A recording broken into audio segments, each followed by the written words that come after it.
It's there's 3 votes. All right, and there's guys, one we are each. Brian, we're live now. Since I just started it. I just keep waiting for the other shoe to drop here. There's not. You think you're gonna get pranked? You're not getting pranked. We're just doing a fun. I don't even know why I'm keeping it a secret from you. I just thought it'd be funny. It's Okay. like there's nothing for you to prep anyway, so I thought it'd be funny. But it's not like don't worry about it. This is not a punked episode. We're not gonna be like, let's try to figure out all the things Brian doesn't know. Like a really tricky trivia game. Yeah, okay. Okay. Hi everyone in the chat room. Thanks for coming. Ben's gonna be dropping polls like that all throughout. Wow, that's awesome. So be ready. Want to just start the show? See how this goes? Oh, I gotta get my sound cue also ready. Start the timer. I already did that. Thank you, though. Thank you. Okay. Let's do this. Yeah! Yes! Welcome, everyone! You gotta do it again. Your microphone. Is the God. thing on? Do you have the thing on? There's not a thing. It worked for 1 week. Maybe I didn't yell as loud. I'll move farther away. You need a better thing. Sometimes I get a little lightheaded after I'm done yelling. Okay, here we go. Do it for Sierra, Elon. Come on. Okay. Yeah. Did you watch Survivor this week? I did, but I didn't understand. Because Joe is dating Sierra from a previous season. Were they on the same season? Yeah, they were, but you won't remember that. Okay. No spoilers. Oh, sorry. Someone said to Joe, do it for Sierra. That's it. Right. In the challenge. All right. Is this... Okay, so ready. I'm going to start. Yeah!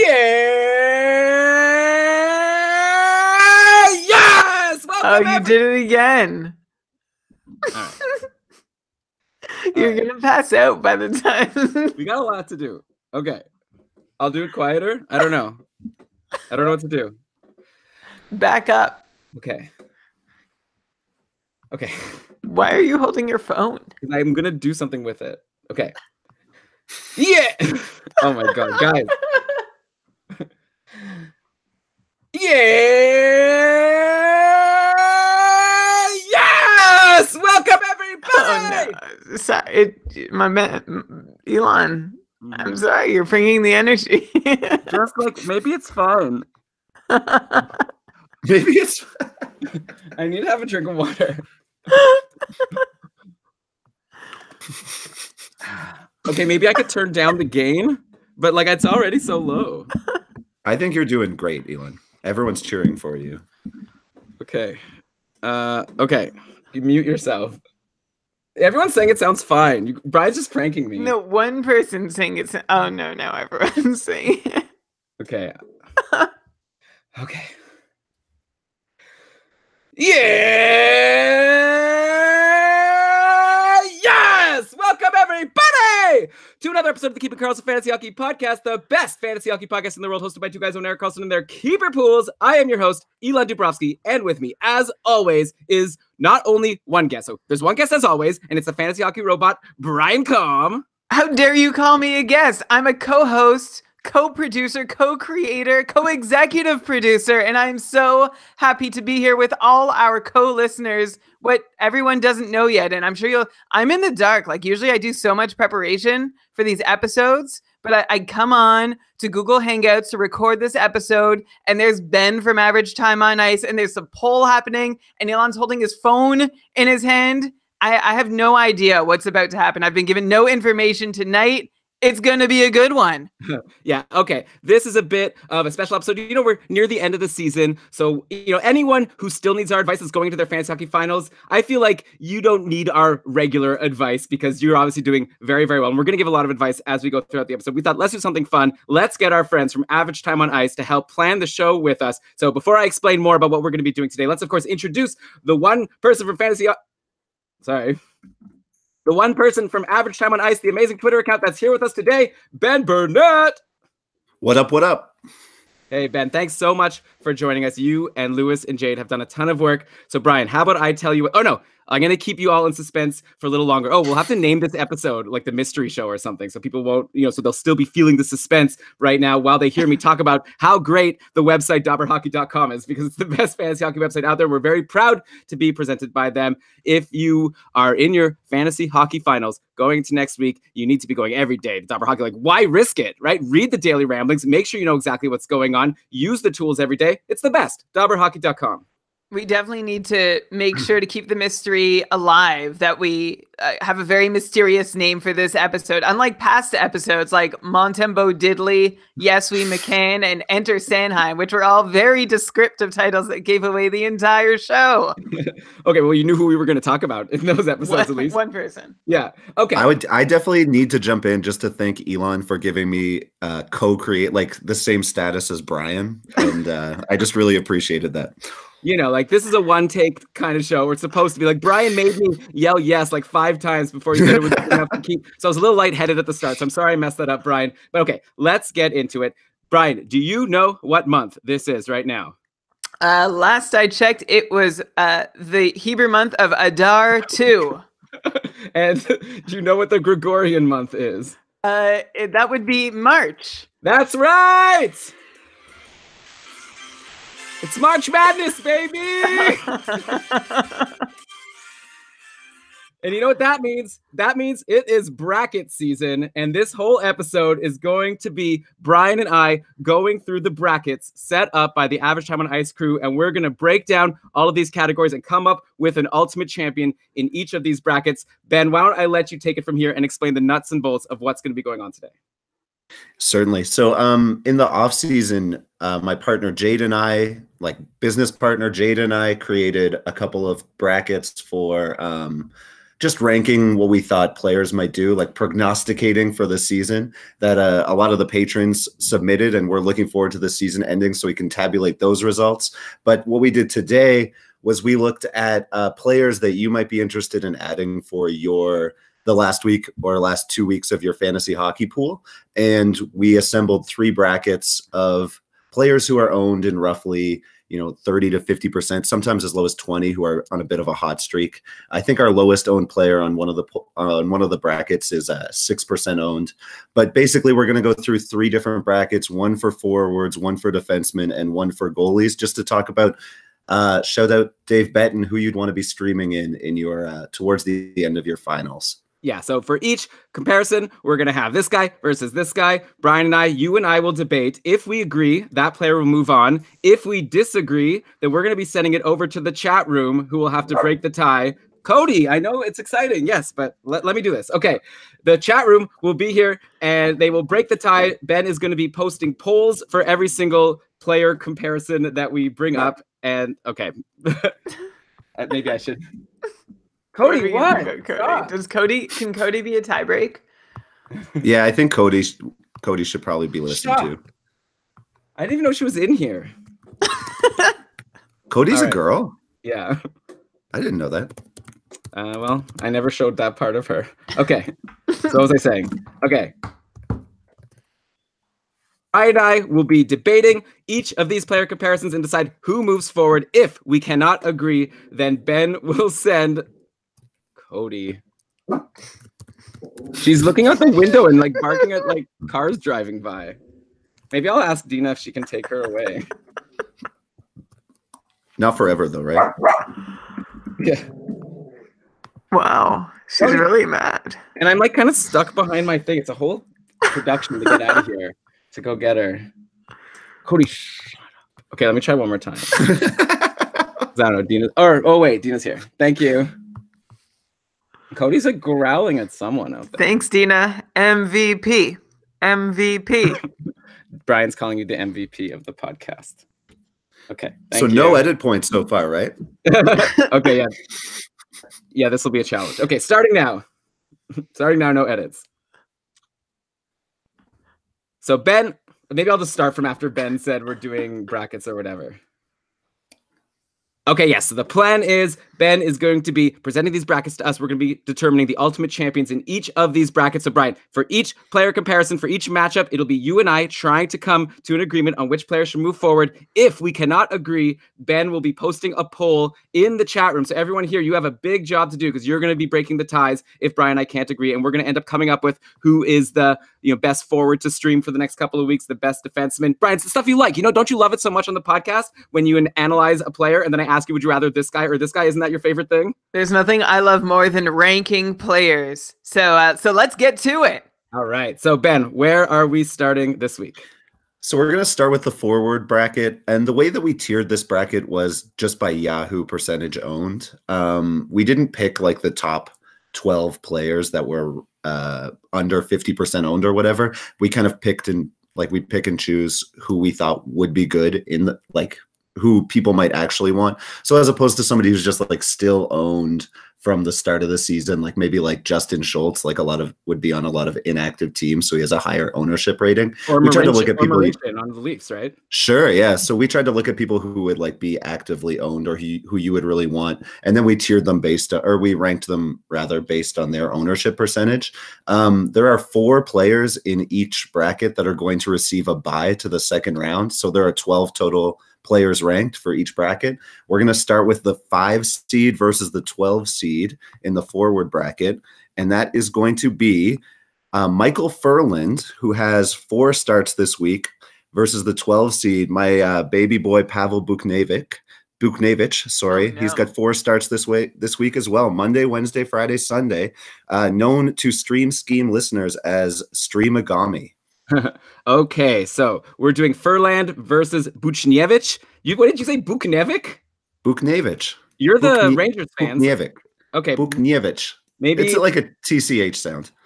So, okay, Buchnevich. I'll trust you. I always thought it was Buchnevich. No, we once had a Russian listener tell us that specifically it was Buchnevich. All right, I'm going to go Buchnevich, but maybe Ben is right. But okay, let's talk about Michael Furland. Okay, first. Oh, and by the way, everyone listening, obviously you could tell Brian and I didn't prep this in advance. You're going to get a little taste of what we do on the fly, get a real sense of our skills. So Brian, do you want to go first? Well, I'm just on NHLnames.com, one of our favorite pronunciation sources, and the announcer there calls him Pavel Buchnevich. Okay, it's a silent N. So by the way, the poll is in the chat room, so maybe we won't need your results, chat room, but maybe we will. So Michael Furland, let's start with him because he's the 5th seed. So he's been having a pretty good year overall, but a lot of that was playing with Aho and Teravainen on the top line. And right now, Carolina's going with totally different lines. First of all, Jordan Stahl has been back for a little while, and he's been killing it since coming back from his concussion. And he's been on line 2 with Teravainen and Svechnikov. And it's, of course, been Justin Williams with Nino Niederreiter and Sebastian Aho on the top line, leaving Michael Furland all the way down on line 3 with Lucas Wallmark and Jordan Martinook. And actually, Carolina's playing today, so we don't have today's stats up yet because the games are going right now. But looking at Furland, he's definitely slowed down a lot. He actually only has 2 assists in his last 10 games. So he's actually very much slowed down. He's still getting decent shot numbers and hits. And Ben, are we just thinking about points or should we consider more of a multi-category format here? I was thinking that we would just go with the cupful default. So, goals, assists.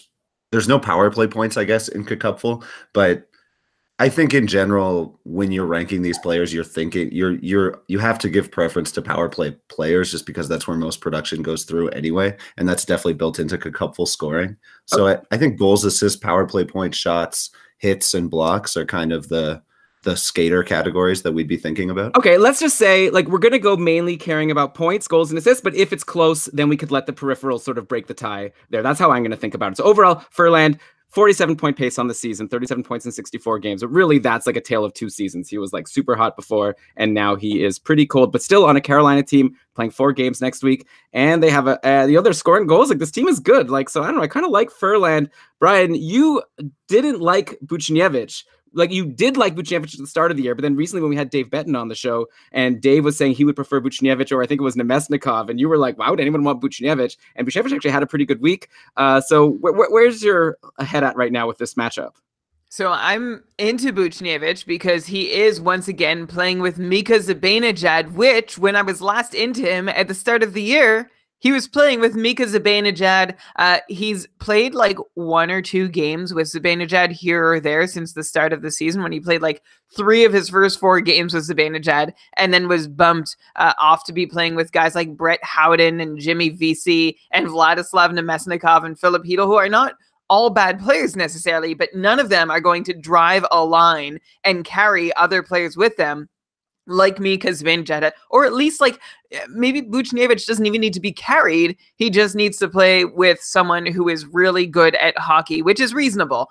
There was a span where Buchnevich was playing with Hayes and Vesey, and that line was not totally working for Buchnevich. There was like a brief spurts of relevance for him, but now that he's gotten 3 games in a row alongside Mika Zibanejad, I'm ready to buy in on Buchnevich, especially because Michael Furland is not offering you a whole lot in the meantime. Yes, what Carolina is doing is exciting, but it's mostly coming from their big guns and Jordan Staal, who is doing the thing that he often does, which is wins fantasy owners 2 or 3 matchups single-handedly over the course of the season during his 1 or 2 trademark hot streaks. But there's nothing, as we've gone on before, about them that makes them feel terribly sustainable. However, Michael Furland doesn't even have that. So, like you said, because Michael Furland is not really, like, he hasn't been a fantasy relevant player since, I don't know, like January. It's been a long time since he had a couple little runs here and there, but nothing to make him someone that you can't drop or somebody that you must stream. So that's why I'm going to go Buchnevich over Michael Furland in this round 1 of March Madness.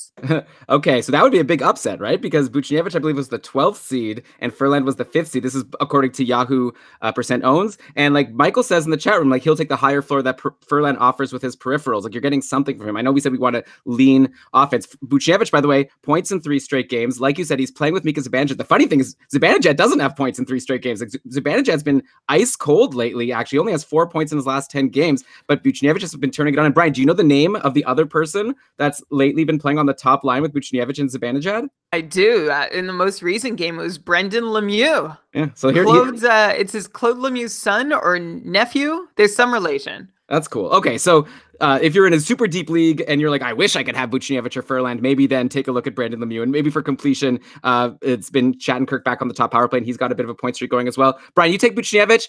I think I'm going to go Furland. I worry about the Rangers not scoring goals. I feel like Furland seems like a solid guy that will at least give you that floor of hits.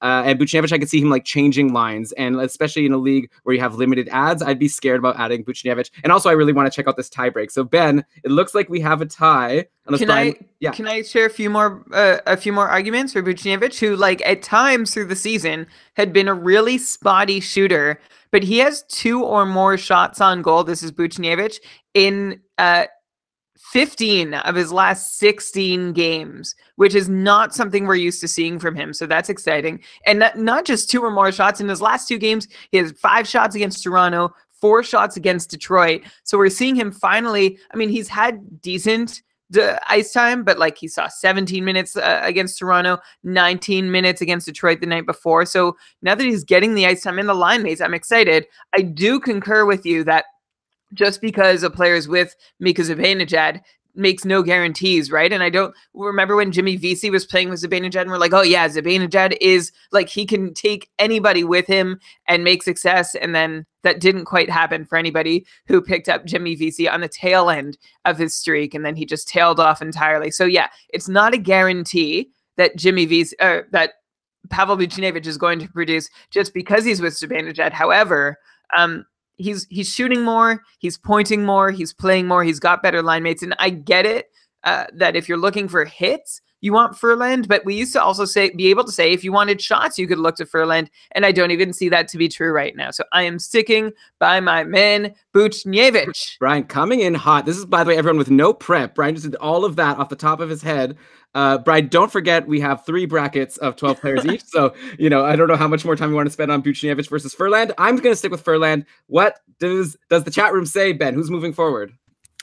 It's Baby Booch. He's got 75% of the vote. He's definitely got my vote. I'm with Brian, especially if we're talking about points here. It seems like Booch, like with that deployment, obviously he's at a risk of being moved off that top line because the Rangers are a dumpster fire, but he's been their best player offensively for the past few weeks. And I think the people agree with that, and the people agree with Brian. So baby Booch moving on. Let me just add for a quick second about Buchnevich that he is the lowest owned player in our poll at 6%. Wow. So he made, even though generally he would be in a, if this was Dave Betton's stream scheme, he would be in like a whole other conversation of like bargain basement guys, but we're still knocking off the 5th seed. What an upset. I kind of agree. Like, I mean, I could see it going either way. I'm happy that the chat room broke the tie, so I don't have to stick my neck out for Furland any longer in this bracket. So what's our next matchup? So next up is number 6 v number 11. Number 6 is Jake DeBrusk, and number 11 is Andreas Janssen. Interesting. For a little bit more context, Janssen has 3 games, Monday, Wednesday, Saturday, and DeBrusk has 4 with the same schedule plus a game on Sunday. So the thing is with Boston is they had a big change last week, right? Because they got David Pastrnak back. And so I really think that a conversation about Jake DeBrusk needs to start with what happened to the Bruins lineup with DeBrusk back. And he is now on the second line with Krejci and a guy named Karlsson Kuhlman, I'm seeing from the last game. Who is what? Okay. And then Danton Heinen, by the way, bumped all the way down from the top line now to play with Coyle and Chris Wagner and Pastrnak, Marchand, Bergeron have been killing it ever since Pastrnak came back. I think, though, I did read that Marcus Johansson might be back soon. So maybe that'll be it for Karlsson Kuhlman. But I think Jake DeBrusk will be fine. And DeBrusk has been still on the top power play. And how's he been doing lately? Definitely interested to see that. And I'm seeing okay, like actually he was on a really awesome hot run, and then he's now pointless in his last 2 games. I do like Jake DeBrusk. And then you have Andreas Janssen, who's in a great spot in the lineup at even strength, right? He was playing with Matthews and Nylander. He was in a better spot before Kadri came back from his injury because Janssen was on that top power play. So, but now Janssen is on that line, but not on the top power play. And he like really let me down. Actually, like I kept him in my lineup yesterday over Dylan Larkin, and Larkin got that assist in overtime, and Andreas Janssen had to do nothing for me in a very important matchup. Brian, we've got like a grand on the line. We need to have a big night tonight. But overall, Janssen, he's in a good spot, but I feel like you got to go. I'm going to take the higher seed here. I don't think it's going to be an upset. I want Jake DeBrusk. Brian, what do you think? I don't think it's that obvious. Like, so if it's not Karlsson Kuhlman, it's likely Charlie Coyle as DeBrusk's line mate. And like, I will grant you that DeBrusk has had some really consistent hockey as of late.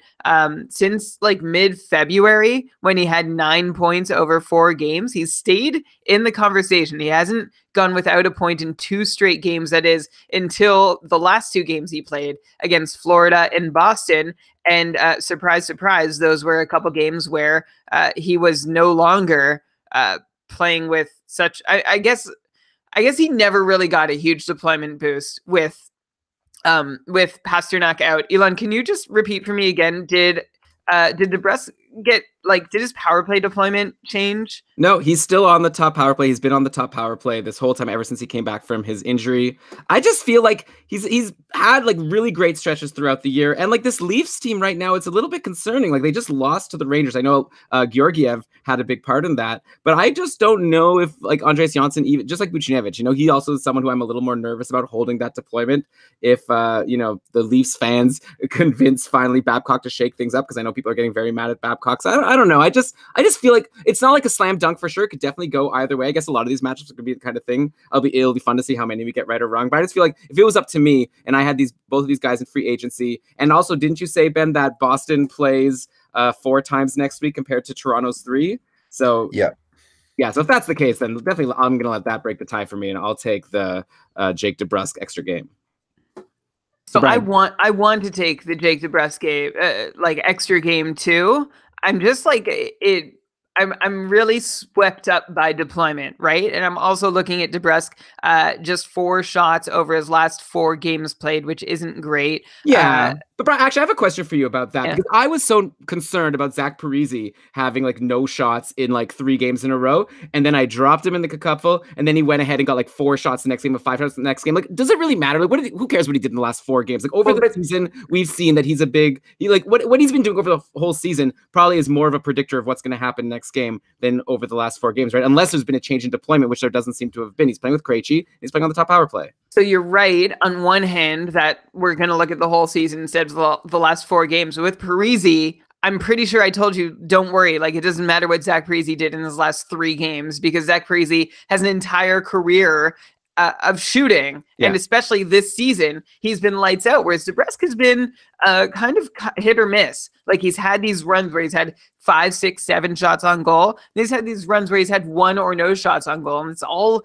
averaged out to about 2 shots on goal per game.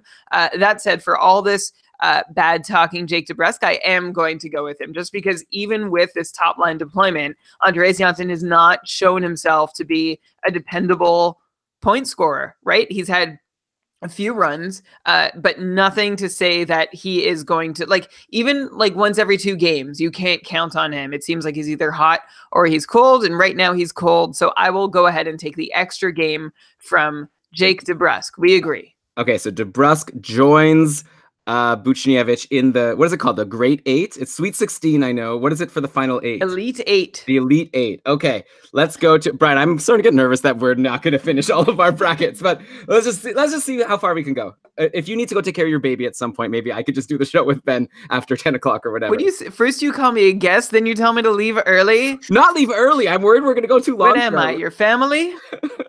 Okay, so let's go to the 7 versus, what is it, 10th seed. Yeah, so number 7 is an ouchery player. Or Elon, do you have a new word for ouchery? No, it's ouchery. No, and don't even ask about a player who got injured and then another player who came back from injury. Yeah, that's a thing. But no, ouchery's been ouchery forever. We coined that term. I feel like we should hope. I bet you we're not going to get credit for that. Like one day when that goes in the Oxford English Dictionary, it's going to be like credited to some other podcast that has more listeners. But we did come up with ouchery. I'm sorry I asked. So number 7, I have Nico Hischier. I don't even want to know the other seed. Nico Hischier. What? Yeah. I'm going in. I'm going blind on this one. Let me just give you a little bit more context, though, Brian. Nico Hischier plays on Monday, and then he has 3 days off. Or, sorry, he has Tuesday, Wednesday, Thursday off. Yeah, 3 days off midweek. Versus versus Michael Backlund, 4 games next week. Oh. Monday, Wednesday, Friday, Sunday. I regret my decision. Brian, are you aware that Nico Hischier plays for the New Jersey Devils? Yes, I am, and I'm aware that Taylor Hall still has not returned to the New Jersey Devils. I have a lot of faith in Hischier's talent, even though he has 2 points in his last 9 games. I guess that should be enough. Like, I don't know. He's just such a good player, but yeah. I know he's struggling. I know the Devils are struggling, and with the schedule stuff, so I guess we'll have to keep some of these short. I am into Mikael Backlund, who is that guy who is just consistently on the teams I'm against in fantasy. Like, they stream him in the week he does amazing, and then I lose that week, and then I try him out and he does nothing for me, and then the next year that seems to be the pattern for my experience with Mikael Backlund, and I don't want that to happen again. So I would take him before somebody else does, especially Calgary has a super sweet off day schedule. And Elon, I was talking about shots. Have you seen Mikael Backlund's shot counts recently? I don't know his shot counts. I know that his point counts are off the charts. Like his line with Tkachuk and Frolik, like Michael Frolik, by the way, again, for the people in the super deep leagues, if you're looking at like Brendan Lemieux, maybe also look at Michael Frolik, who's been insane. But yeah, Backlund, that line is really hot right now. And so you're going to say Backlund's been taking a lot of shots. Fantastic. Yeah, 31 shots in his last 8 games. It's almost 4 shots per game, which makes him a beast in that category. If you have a shots on goal category out of nowhere, out of free agency potentially. Yeah. Also, by the way, Michael's making an interesting point here in the chat room. Hischier's on a 57-point pace. Backlund's on a 53-point pace. So it's not even as if it's just like a recent thing. Like overall in the season, they're not that far apart. And of course, a lot of Hischier's points came, I'm assuming, on either goals assisted by Taylor Hall or assists on Taylor Hall goals before Taylor Hall went down, because Hall was on an above a point per game pace. I did read on Roto World last week that Taylor Hall might come back before the end of the season. Like they were saying he might play in a couple of games, but I feel like if Hishier's in free agency now and I'm deciding between him and Backlund, I'll take Backlund and maybe swap to Hischier once that news of Taylor Hall coming back becomes official. It's like a bummer for Hischier that his second season was going so well and sort of fell off the rails. We should say he's been injured, right? For a while, like he just came back. He's only played one game yesterday against Arizona, no points. He did take 4 shots, which is great, but that's like the most shots he's taken since February 15th. He did have a lot of 3-shot games in there. But yeah, like who's he playing on a line with? I guess Kyle Palmieri, he was injured for a bit, but he came back, and Kenny Agostino. The one nice thing about the lineup being so sparse is Hishier's been a fixture on the top power play, which wasn't the case for a lot of the season early on. But Backlund's never on the top power play. I don't know. This could definitely also go either way. So this is going to be another one for me where just give me the extra game. Hopefully we're not all, maybe there'll be an upset at some point where we take someone who has fewer games, but especially also with the Monday, Friday, Saturday, like that's annoying. Like I don't want to just sit on Hischier. So if you were going to grab him on Monday against Buffalo, I'd almost say then fine, then drop him and grab Backlund for the next few days, then maybe grab Hischier back on the weekend, depending on how many ads you have. But yeah, so we're both going Backlund. I'm curious to know though, what did the chat room say, Ben? Like, was it close? Or go ahead, Brian. You still want to chime in? Sorry, Brian. You still want to chime in? Don't forget, we got a lot to get to. Okay, I'll go quick. I just wanted, you mentioned their point paces for the season. Nico Hischier was on a 63-point pace with Taylor Hall in the lineup and kept that pace up for 24 more games without Taylor Hall before the wheels totally fell off about a week before the trade deadline. So like Nico Hischier has done it alone this year, just like Kyle Palmieri had been doing it at one point as well.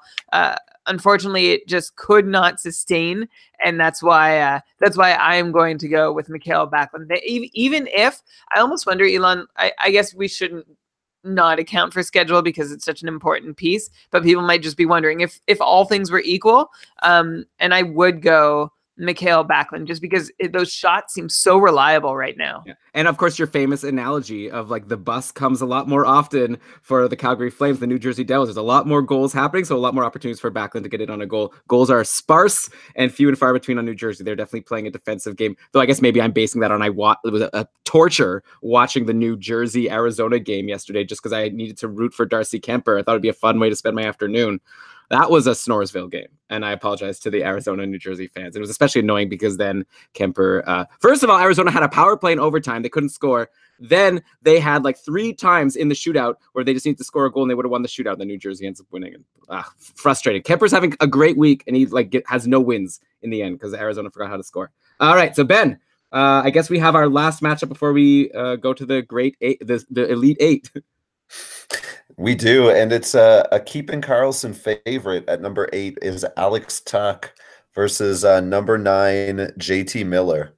Ooh, that's fun. Yeah. First off, Ben, Elon asked you to say what the poll results were for the last one. Can you share that? Just so that was the first poll that was unanimous. I think it's 8-0 for Backlund. Nice.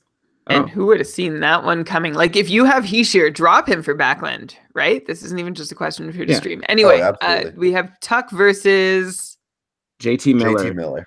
All right. Yeah, this is like, to me, the guaranteed, like, whoever wins this one is not making out of the next round because I'm not into either of these guys. I don't think Brian is either. Like, so JT Miller's back on a good line. He's on the Stamkos and Palat line, so that's good because he was in the bottom 6 for all. He's also on the top power play. So as far as deployment goes, and I guess he's hot. I don't know. It's just like a week ago. Oh, well, now I feel like an idiot. Brian, we should have added him in our joint league. We had the opportunity. It would have been great, but we were seeing that he had done nothing for so long, but he actually has points in 4 straight games. Okay, slam dunk. Take JT Miller, top line. Oh, but Tampa plays like only Monday, Saturday next week. So that sucks. But honestly, Alex Tuch, though, to complicate things, isn't Pacioretty injured? I believe I saw that news. Yeah, and so Tuch last game filled in alongside Stasny, and for whatever reason he barely had another line mate, but like whatever, he's playing with Paul Stasny, and I guess Cody Eakin was the most common third piece. Brendan Peary and Eric Holla each saw a little time with those two also, but that's a big upgrade, right, from Cody Eakin and Tomasz Nosek, who were his line mates. So now you have Alex Tuch getting more time with better players. Like, we saw him thrive in the second line role before, and now he finally has another chance to get in there and do something with it. Although the one caveat is that even with the second line time, he only played just under 15 minutes in his last game, even with Pacioretty out of the lineup, which is no more. It's actually less than the time he was seeing with Pacioretty in the lineup for several games. So it's a really tough one between these two guys. You've got to like Miller's deployment, but you've got to hate his 2-game schedule. I don't know. Do we have an update on when Pacioretty's coming back? I'm looking at it now. The latest Roto World, which is Adam Hill, tweeted on March 22nd. What's today? Today's March 24th. This is already 2 days old. Just basically Pacioretty's day-to-day, not as bad as I thought it was last night, is what Gerard Gallant said. So that was 2 days ago, and it wasn't as bad. So maybe already Patches will be back next week. Maybe Vegas plays, didn't we say Monday, Wednesday? Let me get this here. Yeah, I got it. It's Monday, Wednesday, Friday, Saturday. Yeah, so maybe Tuck gets bounced down. It's tough just because 2 games from Tampa is so little. But then again, Brian and the couple, we're doing a 2-week finals, so that you have to think of not only next week but the week after. And the following week, Tampa plays 4 times and Vegas plays only 3 times. So it's really only a 1-game difference. I'm gonna go F it. I'm going JT Miller. I feel like, especially because there's busy days next week on the days, maybe you will have someone on your bench on a day anyways. No, we're not playing that game. I don't think you can do that. That's going a step too far. You have to assume these guys are people are going to add players who get into their lineup. Maybe it's 3 games from JT. I get what you're saying, but let's assume that he's going to be in the lineup almost every game. I guess the thing is also, so you guys are taking 2 games from JT Miller over 4 from Alex Tuck. Maybe I'm thinking also of the following week. So I guess if the season ends at the end of next week, then fine. I would take JT Miller. I would take Alex Tuck. But that's tough. I like Miller's better, but I guess the fact that Pacioretty is injured. Okay, if Pacioretty wasn't injured, it would be JT Miller in a landslide. Fine, I'll take Alex Tuck. I'll take the playing with Mark Stone and the 4 games. I guess how can you not? But it'll be sad to see JT Miller. Also Tampa Bay, by the way, next week plays Boston and Washington, so they're going to go up against Tuukka Rask, who's hot, and then against Braden Holtby, who's good. So I feel like I changed my mind. I'm going Tuck. So Brian, are we going to a tiebreaker, or are you going to switch also? No, I'm going Tuck. You just want to go Tuck for purposes of time, huh? No, no, that's who I want. Miller playing with Stamkos and Palat is very tempting, and it does sound like Pacioretty is going to be back. The thing they both have in common is that they've each had good runs of good deployment and awful production, and then they come alive for a few games and then go away. And I'm saying that about a lot of players on this episode so far, and that's why they're streamers, right? That's why these guys are available to you. I am going to join you, Elon, in the extra 2 games from Alex Tuck, but it's going to be paper thin, closer than it should be between a guy playing twice and a guy playing 4 times. Yeah. So, okay, let's do that. What did the poll say, Ben? It was unanimously Tuck. Okay, yeah. How can you not for 2 games? But I just wanted to give JT Miller some credit for being on a hot streak and being on the top power play. Don't forget that. And if your league does go into the finals and JT Miller's still available come next Monday, grab him then. Brian, okay, we got to move on. Let's go to the Elite 8 now. He has a really great schedule, by the way. If you add him on the Saturday, he plays Monday, Tuesday, this is JT Miller, and then Thursday. So you get a lot of games in a row if you add him at the right time. Yeah, keep him in mind. All right, Ben, we're ready. All right, so Elite 8, we're going to have 4 new players who are coming off a first-round bye. And the first matchup that we have is the 12 seed, Buchnevich. I can't even say it now, Elon. You're in my head about his name. Usually I just call him Baby Booch. So number 12, Baby Booch versus number 4, David Krejci, who has a 4-game schedule, Monday, Wednesday, Saturday, Sunday, as well. Buchnevich has the same, except for he plays on the Sunday instead of Saturday. So he has the slight advantage in schedule. So sorry, 1 second. You're saying the 4th seed. Who's the 4th seed? David Krejci. Wouldn't the 12th seed play against the 1st seed? That's not how brackets work, bro. They don't reseed. Oh, damn. Okay, I'll trust your judgment here. And when did Krejci win a round? No, there was a first round bye, Brian. Weren't you paying attention? Yeah, I remember now. I'm just doing those for the listeners. Okay, so Buchnevich versus David Krejci. Give me David Krejci. I don't even need to okay, fine. Let's check and see what I know. Buchnevich has a good schedule. We like that he's on the top line. I was almost going to go Furland, so I did vote Furland, right? It was just a tiebreaker in the end. But at this point, David Krejci's just been so solid all season long. I know he's on the second line. I know he's not on the top power play, but the dude's got 64 points in 75 games, so that is a 70-point pace. And I know Brian will say, yeah, but he only has 1 point in his last 3 games. But you go before that, he was on a hot run. I don't know. To me, you're overthinking it if you take Buchnevich over David Krejci. I am HO. Agreed. You have to go all the way back to January 31st. So this is coming right out of the All-Star break to find when David Krejci last went more than 1 game without a point. Since then, so for almost 2 months now, David Krejci, he did it at the end of February and then March 2nd, but he rarely goes more than 1 game without a point over the last 2 months, and that is why you want him. His deployment is good enough, and he is good enough to keep the points coming. He's on a 70-point pace this season, 64 points in 75 games. I've owned him a couple times on my Cupful team, and I felt terrible dropping him into free agency the last time I did, because I knew I'd never get a crack at him again. And that's exactly what happened. This has been a fantastic season for Krejci. 16 power play points, which is his highest power play point total in 3 years, although he probably would have come close last year had he played as many games. And that's why I like him over Pavel Buchnevich, who does run the risk of being shuffled off that top line. I feel like the Rangers are in this assessment phase of their season, where they're trying to figure out who is going to, be in the plans going forward and what works with what, so that come September, October, they have some basis on which to make decisions better than just preseason games. So I wouldn't be surprised, as we already mentioned, if Buchnevich does get cycled off eventually. And at that point, you will absolutely, no doubt, want David Krejci, who very deservedly had that first round bye we all knew about.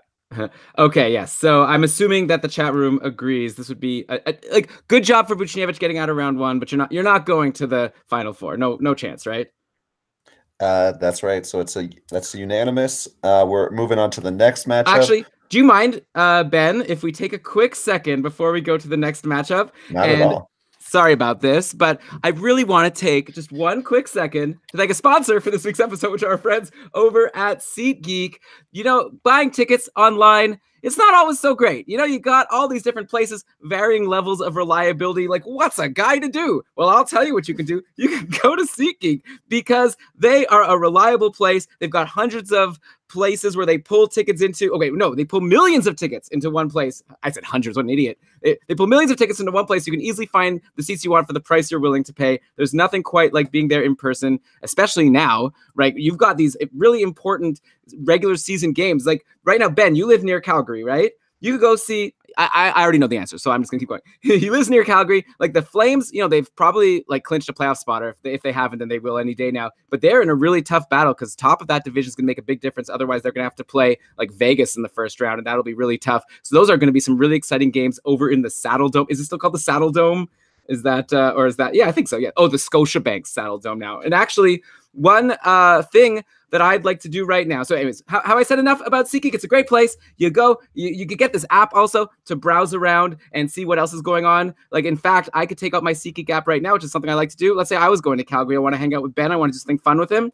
Ben, how about I throw to you 2 different options of things we could do, and we'll go to the more expensive one. So what do you think is more expensive as an activity to do in Calgary this coming week? So we could either go see the Ducks at the Flames at the Scotiabank Saddle Dome, or I haven't heard of any of these people, or we can go see Mark Rebillet at the Hi-Fi Club.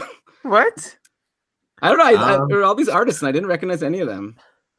Yeah, I'm going to guess that it's a very comparable price, and that the Ducks are $2 or $3 more expensive. Wait, are you saying this knowing who Mark Rebillet is? No, but I know what the Hi-Fi Club is. What is it? It's just a bar. So, okay, get ready for this. Mark Rebillet is going to set you back $257. Jesus. But we could go see the Ducks and Flames for just $36. Maybe I don't know what the Hi-Fi Club is. This is the basement of the Hi-Fi Club or something. All right, so secret speakeasy below. And let's say we don't even want to spend $36. Let's say we want to only spend $26. Can't we even do that, Brian? Oh, yes, absolutely. Because you listen to Keeping Karlsson, you absolutely can save $10 off your first SeatGeek purchase. All you need to do is download the app or head to the website, and before you make your first purchase, enter the promo code KEEPING for $10 off your very first ticket purchase on SeatGeek. SeatGeek, life's an event. They've got the tickets. Okay, thank you very much for that, Ben. So the final matchup of the Elite Eight, I believe.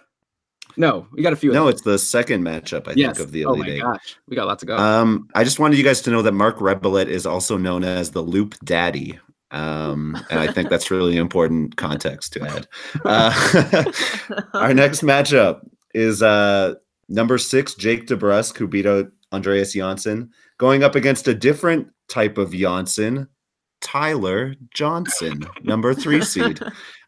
However, you guys will remember that the Lightning have a very bad schedule next week, so he's in tough in this matchup. Yeah. Also, Tyler Johnson is on, like, okay, so first of all, the pros for Tyler Johnson is he's on a line with Nikita Kucherov, which is like, I think Kucherov's already passed 120 points. He's breaking records left and right now with the points he's putting up. It's like the most points since I think 2005 I saw recently. Still going up, still like 10 games to go. Oh, he's also on a line with a guy named Braden Point, who I believe just scored his 40th goal. So Tyler Johnson is that his bus is coming by like every second. There's goals being scored. He's not on the top power play though. And the thing with Tyler Johnson is I had him last week. I think I even said on the podcast, like anyone in any league of any size, go and grab Tyler Johnson for his sweet Monday, Wednesday, Thursday, Saturday schedule.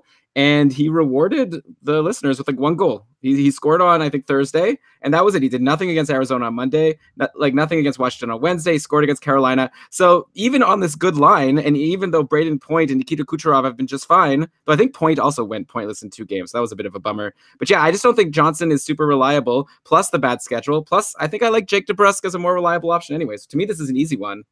Yeah, just give me Jake DeBrusk. I feel like it's not so easy to not take the player playing with this year's like runaway Art Ross winner and another guy who could be hypothetically a future Art Ross winner if we're talking about Point and Kucherov. I know Tyler Johnson was not a rewarding choice this week. However, it's not like he's done nothing, right? Like he had 1 point in his last 4 games. That's not great. But going into that, he was on a nice little run, and a lot of that was tied to his time with Point and Kucherov. So I guess DeBrusk is getting those extra games. Like this is like a Tuck Miller situation. But it's even worse. Like DeBrusk, I'd rather have DeBrusk than Alex Tuck. So I feel like it's even more of a. But I guess maybe I prefer Tyler Johnson than JT Miller. But JT Miller's on the top power play. Tyler Johnson isn't. Like JT Miller's getting some power play points. Okay, I'm gonna join you to make this an upset. I'm gonna go Jake DeBrusk over Tyler Johnson up until Saturday. At which point, add JT Miller. Add Tyler Johnson, get 3 games in 4 nights from these Tampa guys. Okay, so that's a good point. So for now, we're saying grab DeBrusk, but keep these Tampa guys on your watch list and get ready to stream them in. Well, I mean, it depends. Again, if your league ends at the end of this week and you're already full on Saturday, then don't drop someone to add a Tampa guy. Add like a Sunday guy instead. But if your league goes all the way to the end of the season, then of course, yes, then you want to grab Tampa. I will also say that Johnson has been playing like a lot of time with Braden Point, or like he has been with Braden Point or Nikita Kucherov almost the entire season, and like has had several cold stretches doing it. Like you'd think if you're a quality player, a former 72-point player playing with those guys, that would be a slam dunk to be playing with even just one of them. But Tyler Johnson is on a 50-point pace this year, and that's what you can expect. Like, remember that this deployment isn't a new thing. It's hard to look past because, any given night, there's going to be a goal scored while he's on the ice. It's just going to be a matter of if he gets to be a part of it.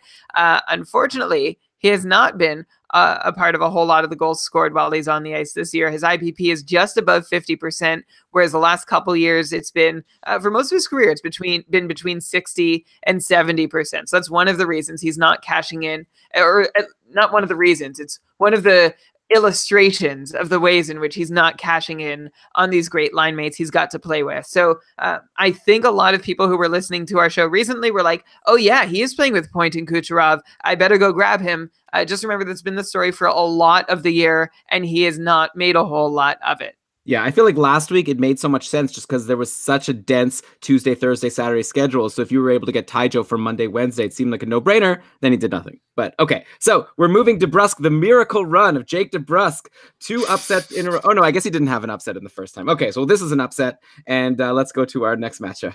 All right, so moving on, we have number 10 seed Mikael Backlund, who Brian was immediately dismissing out of hand for his favorite boy, Nico Hischier, before relenting. And he's with his 4-game schedule of Streamagami, he's going up against the impeccably cold Jonathan Drouin with 3 games next week. Yeah, this one to me is easy, very easy for me. So Jonathan Drouin, I was going to bring up this week if we had done a regular episode. Not only is he ice cold, I believe he finally did score a goal yesterday.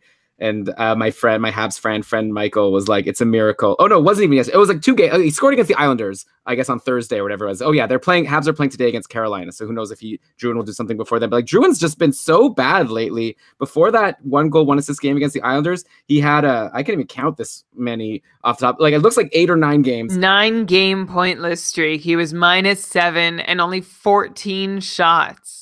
Plus, like, there's a reason for it. He's not in the top 6 anymore. Like, what happened to this guy?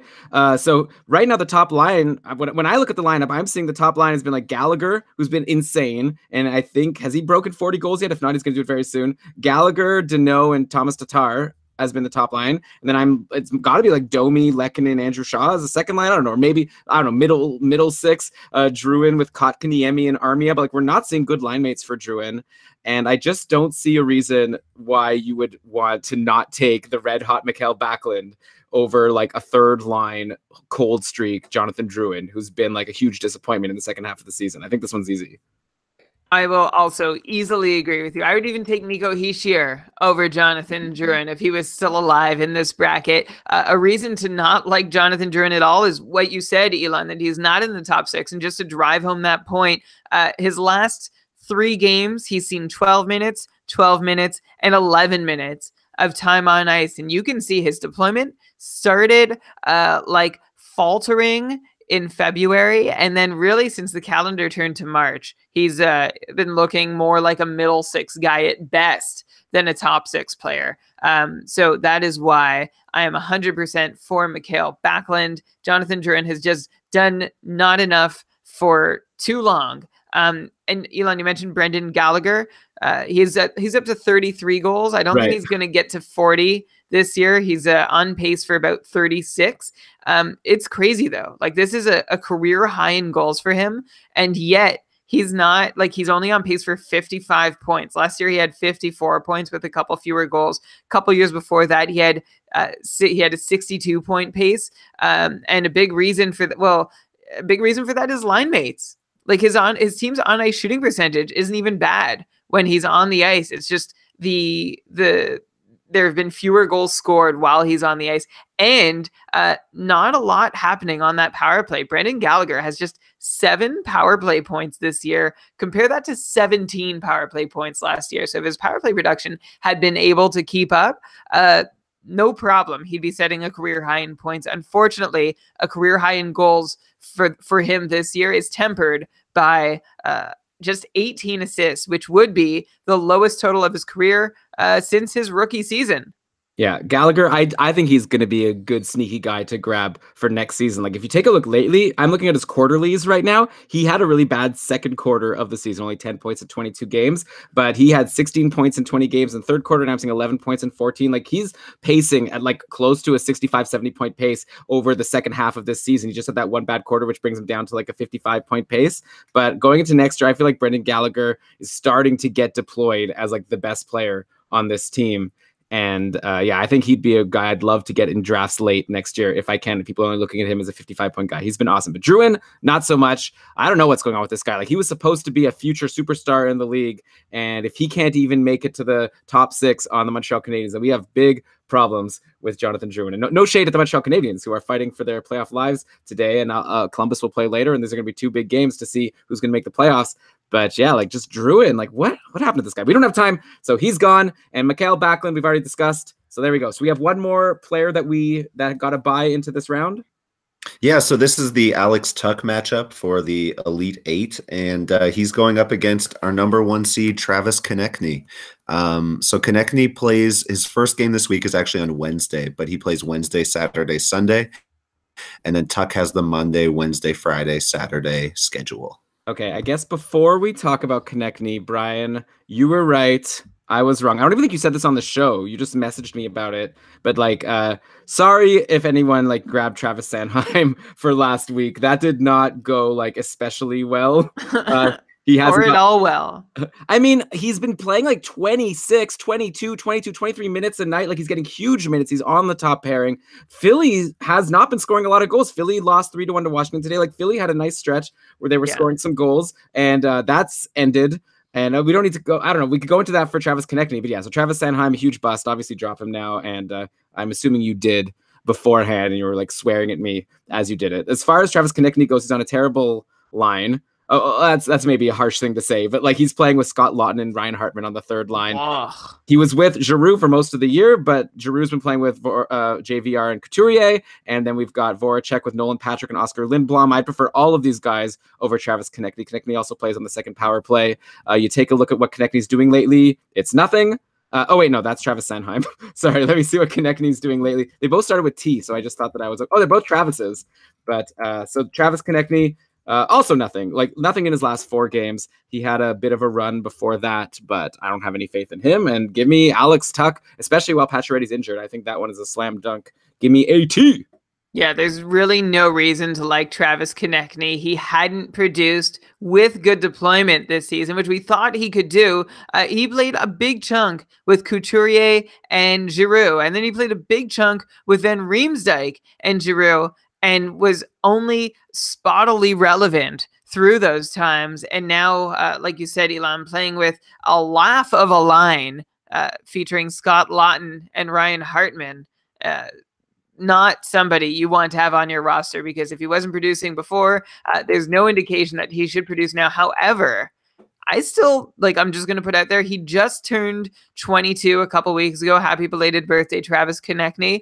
I still think we've got big things ahead from Konechny. Like, his deployment is down right now. That stinks. But especially as you have Voracek and Giroux getting ever older, and someone is going to need to take the reins on this Philly team, I think Konechny is a prime candidate to really break out within 2 years. I think next year, should he get... It's hard to say if he gets the deployment, because this year he couldn't have asked for more, although he's still, even having 2 elite line mates, only played about 15 minutes per game, which is essentially what he played last season too, and still not getting any significant power play time. But I think once that power play time comes, and once those top 6 minutes really get reinforced with whoever he's playing with, he's going to really show up and be somebody who's not being streamed in and out of lineups all year. It's someone you have to draft and hold on to, which I thought he was this year. I held him for like 3 months to start the season. That was a waste. He deserves to stay in free agency. That's harsh, right? He was okay. Like, he got, I guess, 10 points in 20 games to start the year. Then he had a little bit better after that for the next 40 or so games. He had 27 points in his next 40 games. He wasn't terrible. I feel like it's just all a matter of deployment. Like, he's got to be in the top 6. Like, you'd assume one day Nolan Patrick is going to earn his second overall pick spot. Travis Konechny is also a former first rounder. So I think it makes a lot of sense to still like Travis Konechny. And if you could grab him like in the last round of your drafts next year, then who knows? Like, it's probably worth the risk. But for next week... Say first round? Sorry, did I say... I said if you could get him the last round of your drafts. Okay. Yeah. Probably I would take maybe like a Connor McDavid or a Kucherov over Travis Konechny next year in the first round.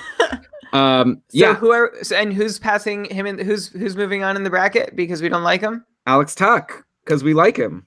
Man, I can't believe Alex Tuck has really squeaked into the final four at this point. Hey, he's Like got we a good. barely liked him in the first bit, and if Pacioretty's back, man, I like whoever's against him in the final four. I like their odds. Have we even mentioned like what Alex Tuck has done lately? Like, did he get any points recently? I don't think we even looked it up. So we'll talk about it. We'll talk about him when we talk about him next in the next matchup. So Ben, we're down to the final four. Super exciting. I guess you'll let us know, by the way, since Brian and I have been agreeing a lot lately, so we haven't been able to go to the chat room to break the tie. You'll let us know if the chat room disagrees with us, right?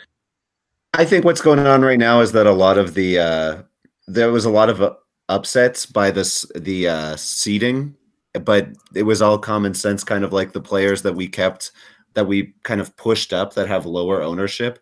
The reason why we put them in is for strategic purposes, right? Because they are hot or because they have a good schedule. And so like that's kind of come out in the voting as well. The voting has all been pretty much agreeing with you guys to this point. But since we're talking about Alex Tuck, why don't we just get to him in the semifinal matchup versus the number 4 seed, David Krejci. And these guys both have four games on the schedule next week. Tuck has the Monday, Wednesday, Friday, Saturday, and Krejci is Monday, Wednesday, Saturday, Sunday. So yeah, I think this is the end of the line for Alex Tuck. I think Brian's going to agree. So Tuck, by the way, no points in his last 3 games. Pacioretty just got injured recently. Like Tuck was so good. Let's like give Tuck credit, right? Like he had a stretch. He was like a point per game guy, I believe, for the like when he started the year injured and then he came in and there was a stretch. So I'm seeing 12 points in his first 13 games and then 21 points in his next 24 games. I'm looking at the quarterlies over on Frozen Pools, the Dauber tool for his player profile. Let me summarize that. Alex Tuck was like a near point per game player through his first 45 or so. Sorry, I didn't think. Okay, 1 second. Yeah, and like so clearly he's talented, also like really young, just like connecting, only 22 years old. I think we've got a bright future ahead for Alex Tuck. It's just what are you going to do from the bottom 6 on a stacked team like the Vegas Golden Knights? But now, as long as he's not in the bottom 6, he's a great stream. But I don't know. I think that David Krejci was almost like unfair for him to be in this tournament because he's just been so reliable all season long. Come on, he's got 4 games next week. Got to go Krejci, and I'll be very surprised if maybe like Jake DeBrusk versus Krejci is always a fun conversation if we're going to get there, just because DeBrusk gets the top power play and Krejci's like on the same line but not on the top power play. So by the argument of deployment, you'd think why not just take DeBrusk? Except the thing is David Krejci is the one who's been consistently getting points, but of course we're not even at that debate yet. But I think Krejci over Alex Tuck is easy. You're already there. I also feel like this is an unfair fight. Although Tyler Johnson was the other player who got a bye, and he was dispatched reasonably easily in our bracket. But David Krejci, there's really nothing not to like. He shouldn't be streamable. So I feel like that's unfair. Ben, what makes him streamable? Like, how did he qualify for this bracket? What's Krejci's percentage owned? Yeah, he's 45% owned, so that's it was just crazy. within our scope of 20 to 50% was mostly what we're looking at. Well, Brian, if you remember from our iTunes feedback, you know, like we are not in shallow leagues. We don't know what it like to you and I. It's like seems crazy that he's only 45% owned, but some people are in leagues where you got all David Krejcis out there. Elon, I've got some good news for you. What's that? That review no longer exists. Yay! So you did it. You shamed. I don't know if we should thank the person like by their iTunes name or if that just embarrasses them further. But can I say we have like the most fantastic listeners because since you shared about your bruised ego from that, it was totally unfair and unreasonable, of course, the review.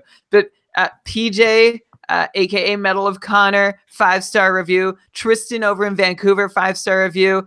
Pat Ducks named his review after Sinead O'Connor's song, or Prince, I guess, if you really want to get down to it. And Jeeves NHL, so 4 5-star reviews. Elon, that's 20 stars.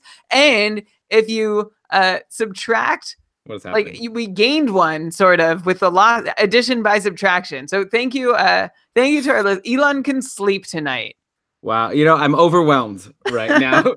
You know, and I will say it takes a big person to change their mind if they have been convinced otherwise. So thank you very much. This is move. Like a game for Elon. If you ever want to like get his attention, go ahead and he's on this other podcast occasionally called The Reality Check. Give them the 1-star review. That's so mean. Get Elon's attention, but this They'll be so mad at me. Could you imagine if I'm sending 1-star reviews to the reality check and they're like, what the hell? And by the way, the host of the reality check, producer Pat, he made our outro music for the podcast and he made our amazing almanac intro music that boom, boo, doo, doo, doo, boo, boo, boo, boo, boo. It was so good. So yeah, let's send only love to the reality check. What are we doing? Aren't we doing a bracket here? Is this March Madness? So where are we, Ben? Sorry, I was just finishing my 1-star review for your old podcast, Elon. So our other semifinal matchup is number 6, Jakey D. Brusque, and the D is for doing very well in this bracket, versus number 10, Mikhail Backlund, who broke my heart by not getting more points when Sean Monahan got hurt in my Cupful playoff matchup last week. Who was that again? And both of them, what's that, sorry? Who was that Cupful matchup against again? I forgot. Versus the player that you are currently dismantling in the semifinals, I think. Oh, right. Wait, what? I thought I played you. Oh, no. I played you in the regular season. Okay, I forgot all about that. Sorry. Wow, Yep. good content. Yep. This is bad content. By the way, I will say for the Cupful Tier 2 Ottawa division, the team that destroyed all season long, Paul's team, Don't Hassle the Hoff, gotta give him a shout out. They were number 2, I think, in overall Cupful points over all 16 divisions, being beaten.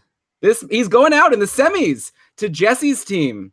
So crazy. Congratulations, Jesse and Paul. Congratulations to you on an amazing season. That just goes to show playoffs can be a cruel, cruel mistress. It looks like it'll be me versus Jesse in the finals, and I'm very excited to face off against the Capybaras. So Jake DeBrusque versus who? Sorry? Versus Mikhail Backlund, who is the player I was talking about when who did not perform against Ryan's team, even when I went to go see him live against my terrible Rangers. So rude. I don't know. This is a tough one. So Boston. Who's also sucked lately? Who? Because Ben, you just mentioned Backlund and how he didn't produce. Johnny Gaudreau has also been garbage in these playoffs. In fact, he had that 6-point night. And I know it's not fair to say, well, aside from that 6-point night, but I'm going to say it. That was against New Jersey. Outside of that 6-point night, Gaudreau has 2 points in his last 8 games. And you can go back further and it's better, but it's still not what you would expect to see from Johnny Gaudreau. And I know that shouldn't necessarily affect Mikhail Backlund's performance because they don't play on the same line or the same power play. But I mean, Elon, again, to make that the bus has not been coming quite as often in Calgary lately, or at least it seems that way for these guys. So I was trying to see what their goals scored totals were like. And there was a stretch where the Flames were not scoring a whole lot over the course of 8 games. They had just 14 goals. And then they blew up against Vegas. And then that Devils game where Gaudreau got 6 points. But they've been back on track lately. So even though Backlund might not have worked out for you, Ben, when you were watching him in person, I still consider him pretty dependable. Well, so, yeah.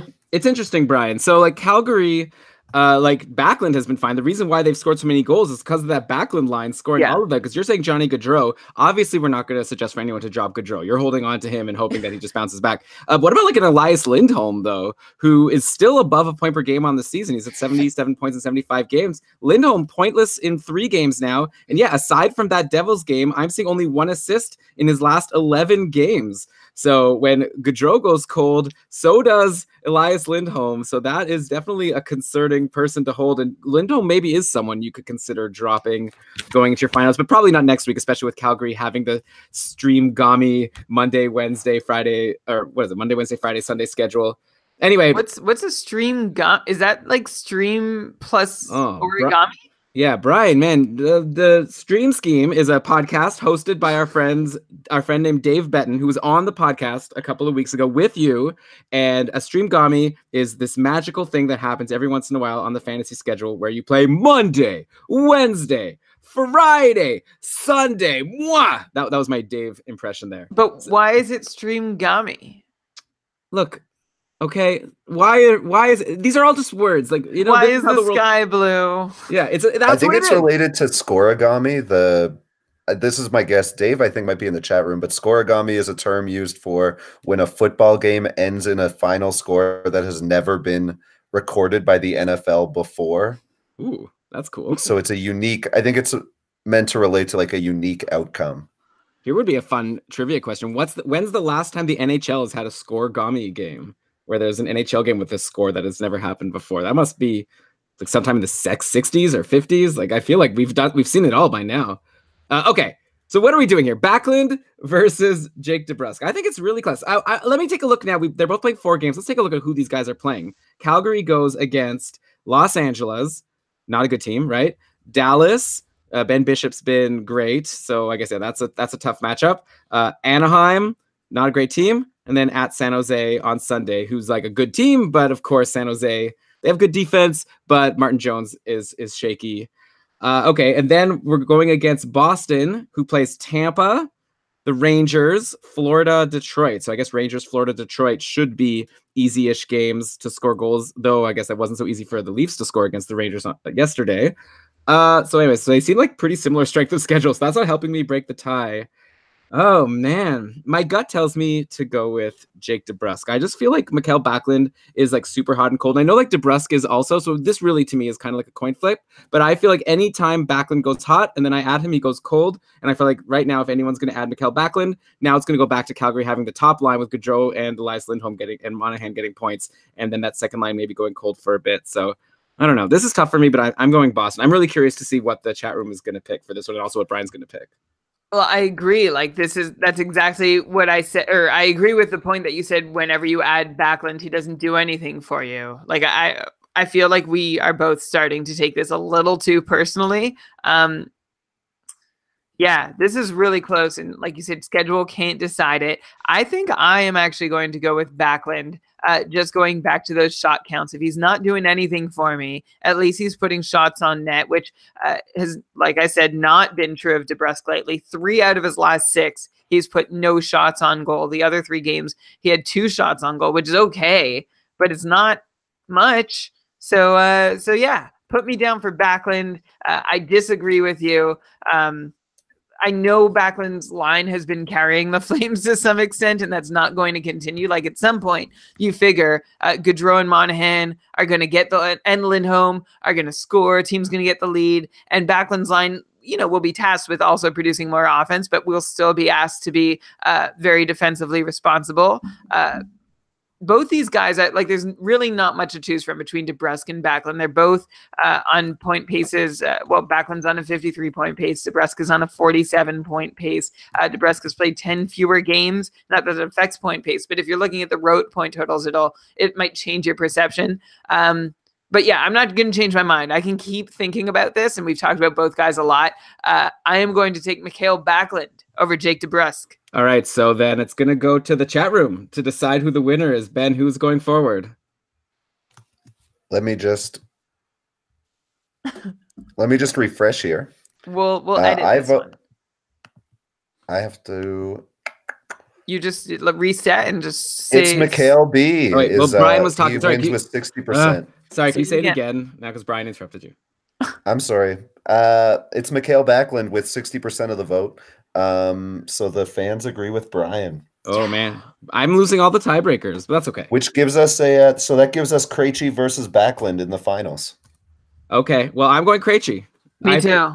Okay, well, anticlimactic at the end. David Krejci, you are the winner of the 30 to 50% generally bracket for streams for next week in your fantasy leagues. Woo, David Krejci! Wow, crazy. March Madness champ 2018 for forwards. Yes. Okay, how do you want to proceed, Elon? Let's listen to the song for a bit, right? Oh wait, I have a song too. God. Oh yeah, do you want to play your song? Yeah. Okay, I'm ready. Where is it? No, I'm not ready. All right. Sorry. Brian, so David Krejci, we're telling people go grab him. Yeah, if he's available, he's a good player. How about while Ben is looking for his song, can I just throw out some other... No, don't worry about it. Oh, okay. Can I just throw out some other forwards maybe before we move on to the defensemen that people could maybe think about just because there might not be another chance to do it? This is going to be like a total lightning round. Like, Brian, I'm going to say like 10 players' names, and then afterwards you could just sort of comment if you feel like it, okay? Better or worse than Krejci? No, just not mostly worse than Krejci, okay? I'm Yeah. just going to say some players who are on hot streaks. There's a guy named Taro Heroes on Detroit, who's playing Hirose. He's got points in 3 straight games. He's like a brand new NHLer. I don't know anything about him. He's playing with Athanasiou, who's also super hot. So I would take Athanasiou above Hirose. But if you want a Detroit player, and Detroit does play 4 times next week, that second line is doing stuff. Jared McCann scored a couple goals for Pittsburgh, and also Brian Rust is back playing with Crosby. So those are some Pittsburgh guys to maybe think about. Brian, Brady Tkachuk on the Sens, doing really well. Can't ignore Brady Tkachuk, right? He is on fire. Like, if you are against Brady Tkachuk in any of your fantasy matchups, you know it well. He has just been tearing it up. He had like a couple games where he did nothing, but Brady Tkachuk over his last 19 games has 14 points, and that's only starting February 14th. And if, of course, you remember, the Sens fire sale began around that time and continued for about a week and a half. Even with everyone out of lineup, he's sort of doing the thing that we need Thomas Chabot to be able to do, which is produce without any help whatsoever. So good on Brady Tkachuk. He's taken a whole bunch of shots, averaging over 3 shots a game for his last 20 games played, and he's scoring on only like 10 or 11% of them. So it's reasonable to think that he might be able to continue doing this. Like, it sounds crazy. Like, but he's so young also, right? How old is he? Like 20 years old? Not even. He is 19 years and 189 days as of the date of this recording. Yeah, so I feel like this is making me really into Brady Tkachuk in like a keeper league. If he's able to get this production and get these shots, even with like nobody really to play with, then just remember that he did this at the start of the year and then went cold for very long, which is like what you'd expect from a 19-year-old rookie. We're not going to hold it against him, but it's certainly promising, and it's upping his draft stock going into like finishing up this season. Also, Elon, just to follow up on Taro Hirose, it's great for him that he plays with Andreas Athanasiou, because Andreas Athanasiou is a good shooter, which is one of the reasons why Hirose has 3 assists this year. His assists have come on goals, none of them by Athanasiou, actually, by Franz Nielsen, Thomas Vanek, and Luke Glendening. So none of these guys goal scorers, but Hirose getting the primaries on 2 of those. But I wanted to say how it's good that he's playing with Athanasiou. Athanasiou is like a 15% shooter in the NHL, and he's got 6 goals in his last 9 games. So if Hirose continues to be paired with him, that could help. Hirose, by the way, is one of those college free agent signings. He's a Calgary native, just finished his career with Michigan State, had 50 points in 36 games in his final season in the Big Ten, and now he's in the Big Show. So good for him. Don't expect a ton of points, but you could be playing with worse players than Andreas Athanasiou had. Like, Andreas Athanasiou, he had 12 shots over 2 games. He had 2 straight 6-shot games. He had 2 goals in each of those games. And then the next 2 games, 1 shot in each of them, and declining ice time. This is something I've never been able to understand about Athanasiou or the way Jeff Blashill uses him. It seems like whenever he starts getting rolling, the momentum just comes to a screeching halt. So that would obviously hurt Hirose as well. Right. Okay. Unless Hirose like gets on the top line with Dylan Larkin, then that's a whole other story. But So Brian, give me like 2 minutes. I'm going to run through like all the rest, and then you could just comment, and then Ben will be ready for our defensemen. All right. I just want to make sure that we give all the little tips. So Patrick Laine off the top line now. He's on the second line playing with Kyle Connor and Kevin Hayes. And by the way, Kyle Connor is hot right now. Somehow he's getting points every game, even though Patrick Laine is cold again. So actually, Brian, really quick. Well, no, it'll take too long, but it would be a fun discussion of like Patrick Laine versus Kyle Connor for the rest of the season. I feel like at this point, maybe you go Kyle Connor. So yeah, anyways, and then Nikolai Ehlers obviously then gets onto the top line. So that's something to watch. Alex Nylander, I'm assuming it's Nylander, just like how I've been calling William Nylander on the Leafs. So this guy, Alex Nylander, is prospect who's now playing for the Sabres, and he has been playing on the top line with Jack Eichel and Connor Sherry. So Reinhart and Skinner both playing on other lines. So keep that in mind. Or Skinner injured, I don't know. Now I, this is where it comes out, not the prep that we usually do. But yeah, watch out for Alex Nylander. He had 2 assists yesterday. He has 4 points in his last 3. He might be a great guy to stream for next week, because Buffalo plays 5 times next week. 5 games for the Buffalo Sabres in a week. So you could do a lot worse than Alex Nylander. A couple random other guys that we have maybe never talked about before. Oscar Sundqvist on St. Louis is playing on the second line with Perron and Schwartz, and he had 3 points in 2 games before yesterday's game. There's a guy named Jace Hawryluk on Florida, and he's playing on the second line with oh man, who's he on the second line with? So that would be Trocheck and I believe Huberdeau, maybe. Yeah, no, Trocheck and Hoffman. Trocheck. Okay, so anyways, he had a goal yesterday. But Trocheck has been kind of cold for a while, so I don't know how much this is worth. But again, for Super Deep League, maybe you could take a look at Jace Hariluk. Do I want to mention any other guys? Maybe I'll just say Jamie Benn is finally doing stuff, so I really like that. Carl Hagelin, Brian, a guy I used to like. He's been once in a while getting points on Washington. Jordan Wheel. Did you know he's on Montreal now? He had a good game at some point. Oh, Rickard Raquel's woken up. Okay, so those are the forwards I just wanted to throw out there. So, Brian, you could comment if you want, or if not, we can go to the next round. Carl Hagelin producing on that occasionally productive line with Lars Eller and Brett Connolly. It feels like it's been a couple years now that Lars Eller has centered a line that pops in and out of relevance. So it's nice to know that it can be a place forwards can produce from. It's not a place forwards can reliably produce from. I would still prefer Jacob Vrana, even though he hasn't done a whole lot lately. He's still playing with Kuznetsov and Oshie. Yeah, he got a goal in his last game, but he's been very quiet as of late. But if you're going to add a capital, he's the guy I would prefer. Elon, before Jace Hariluk, I mentioned Sundqvist on St. Louis. Yeah, we talked about him. It was a few weeks ago, I think. We might have even named the episode after him. In any case, he was good when he had good deployment, and I feel like that could continue. So he is someone who, if his schedule fits, I know the Blues have a back-to-back, maybe it's Friday, Saturday. So if you have open roster space in a deeper league, go for it. Give him a shot if he's still getting that second line deployment as of their first game of the week. Yeah, or maybe go for David Perron and Jaden Schwartz, depending on how deep your league is. Perron's still hot, even though Tarasenko's back and Perron's down on the second line now. Okay, let's do this, Ben. Sorry for making you wait. Let's talk some D. What a cue. So Best in the bit. This one is a little interesting, Elon. Right before we started the forwards poll, you kind of said that you were focused on goals, assists, and points. And I have to say, a lot of the players in this, there are not a lot of defensemen who specialize in those things that float on the waiver wire at this time of year. So I would say that this one is definitely there's going to be some very peripheral heavy players that come up in this section. Okay. Well, we could work through them the best we can. Yeah. So with that said, number 5 seed is everybody's favorite hitman, Radko Gudas. Versus the number 12 seed. And this is so shocking to me. He's the lowest owned in this, of the 12 players we have on our bracket. Oscar Klefbom at 20% owned. And they both play 3 times this week. Yeah, so Klefbom, it's so fun. I think I finally said on an episode recently, I'm done with telling people to wait on Klefbom. If this was a few months ago, I would have been like, Klefbom, don't even worry about it. Plays with McDavid. Obviously, he's going to do good.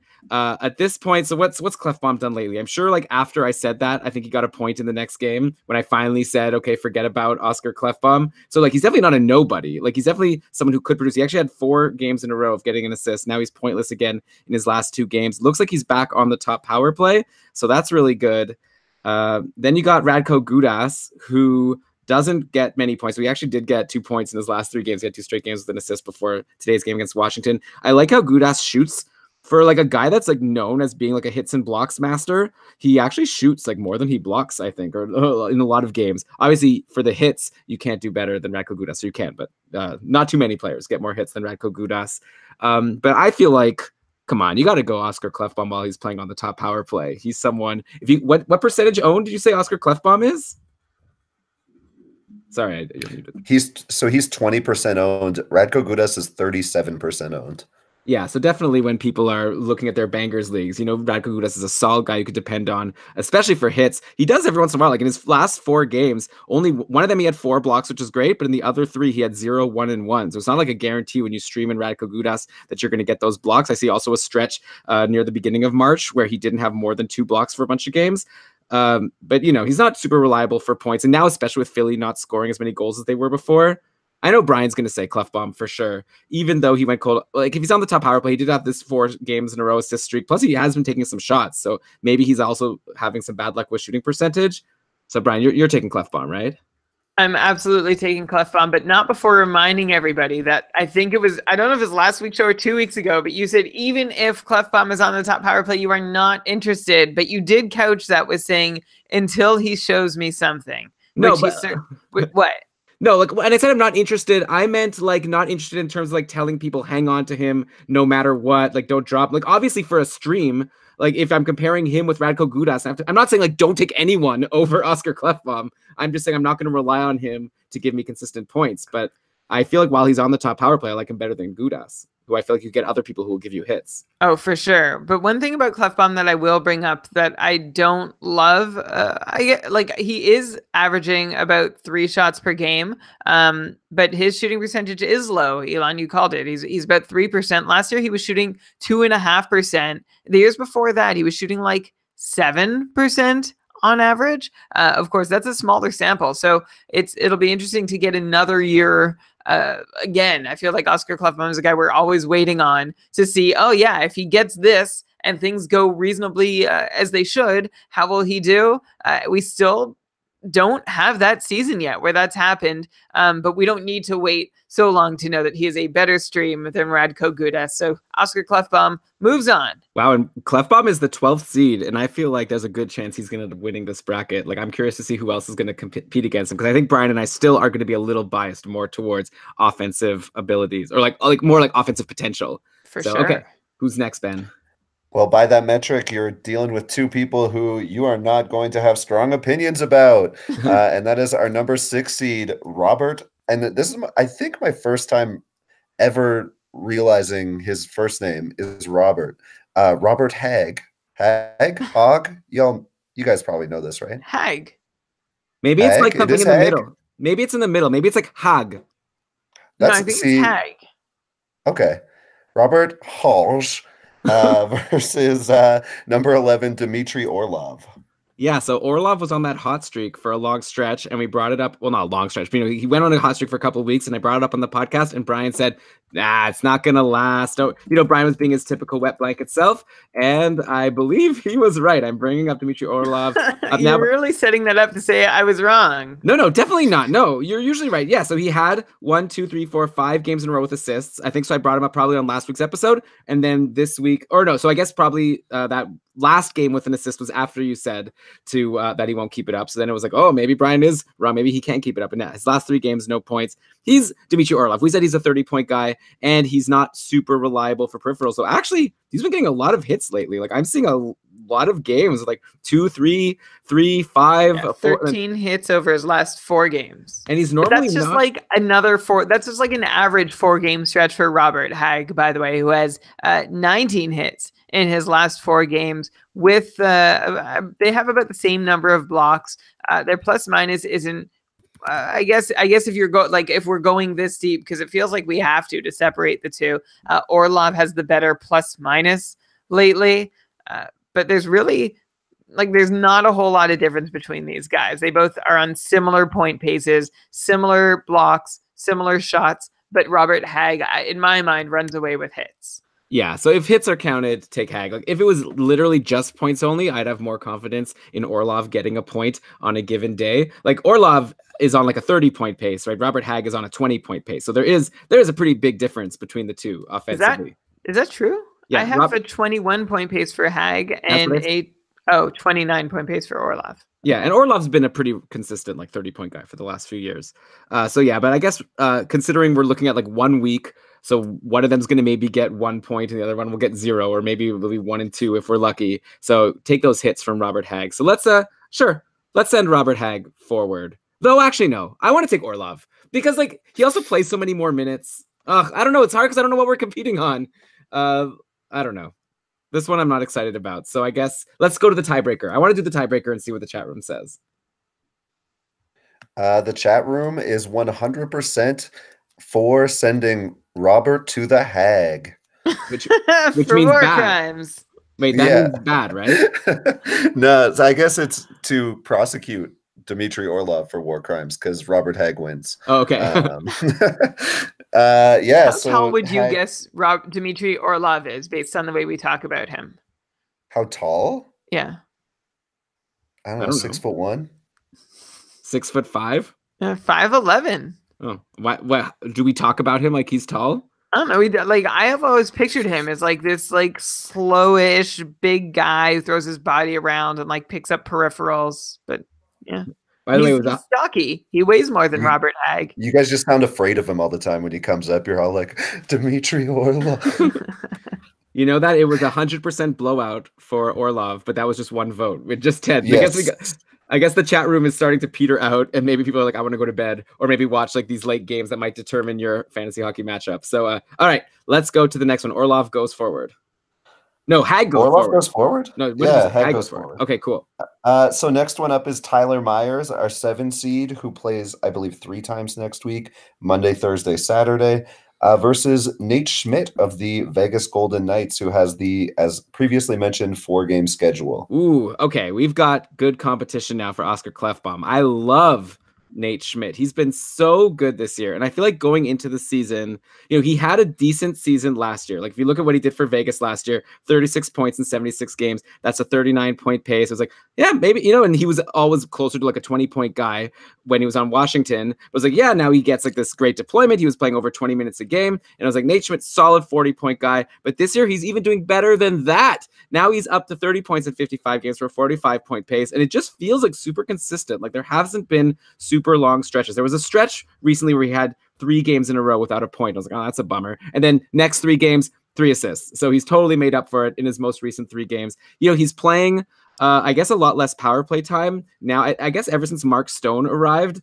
Vegas has decided to really load up on that one power play unit that has Marchessault and Riley Smith and William Karlsson. By the way, Riley Smith is on an amazing hot streak, and like that whole top line is fantastic. Like Vegas is just a very scary team. I think Calgary is going to be in trouble if they play them in the first round. But yeah, Nate Schmidt, a big part of it. Like 45-point defenseman, it's looking like, and I don't see a reason to think he's going to slow down. So who was the other option? I don't even care. Like that. Oh, Tyler Myers. Yeah, Nate Schmidt. And you said he has an extra game next week, so I'm loving Nate Schmidt. Wow. After that effervescent gushing over Nate Schmidt, how can I say no? Like you thought it was going to be such a cakewalk for Klefbom. Yeah, I didn't know that. So what percentage owned is Nate Schmidt, Ben? Like, how is it that Schmidt is available? He's been so solid. And he's like pretty good, by the way, with the peripherals, right? Like he's giving you say that, which is normally true, but lately not so much. He has like 3 blocks in his last 4 games. He doesn't hit, like he's only thrown a hit once in his last 6.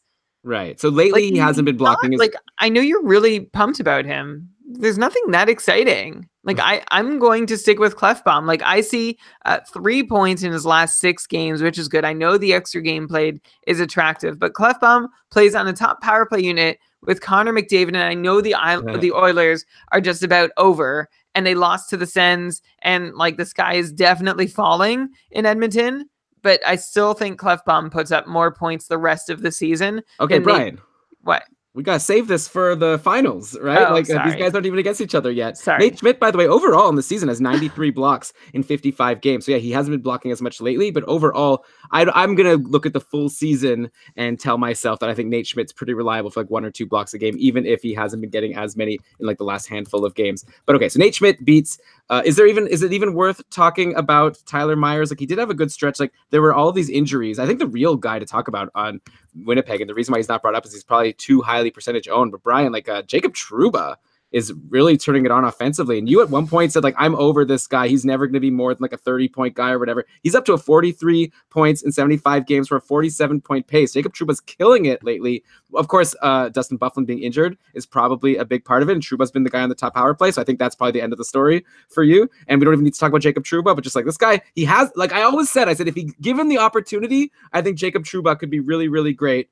And I thought that maybe he would need. Why are you saying, oh my God? Because you finally you've been saying that for years. Like you just framed, by the way, that I said I was finally over Jacob Trouba. I've never been thinking that he's more than a 35-point defenseman. And point taken, he's above that pace right now. But you were the one who recently finally changed your tune about Jacob Trouba, saying, I have learned my lesson. I will never expect consistent offense from Jacob Trouba. And here you are, you're just making that same mistake all over again. No, what I said in that moment was I think Jacob Trouba needs a change of scenery because it didn't seem like he was ever getting top power play usage. That was the problem. It was like Bufflin was injured, and then it was like Josh Morrissey getting on the top power play. And that's when I was like, okay, forget Trouba for offense in Winnipeg because they clearly don't want to give him top power play time. But I think now Morrissey's injured, or is he? I don't know. Maybe Morrissey has come back by now. Oh, no, he hasn't. So Morrissey's still injured, it looks like. But so whatever.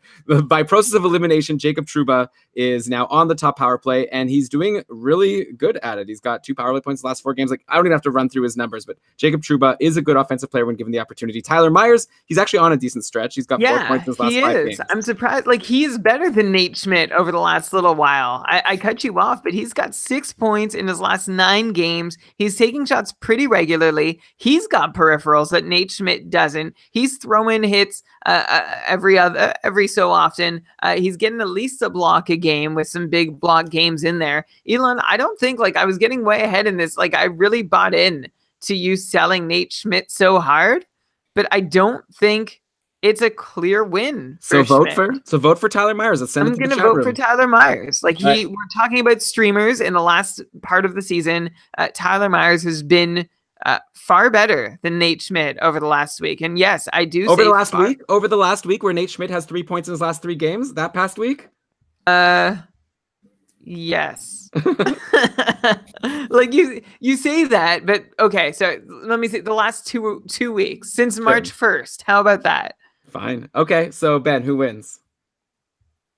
So you guys are split on this one? Yeah. Surprisingly. All right. Yeah, I had already penciled Schmidt in. He wins the vote 100%. We have more than one vote this time also. Ooh. So yeah, we have Schmidt moving on. I think we can really blow through the 8 versus 9 matchup. Number 8 is Eric Johnson. He has 2 games played next week versus number 9, the previously mentioned power play 1, Kevin Shattenkirk, who has 4 games next week. Ooh. Yeah, so both guys that, like, going into the season I had high hopes for. Brian, do you mind that I've been going with this sort of like I'm talking first? I feel like I'm doing you a favor because I'm giving you time to like look these people up. But It might be annoying that you might be thinking that I'm like I am using that time, but I am sad that you missed Ben's suggestion that we can just blow through this one because we still have like a bracket and 3/4 of a bracket to get through plus the finals.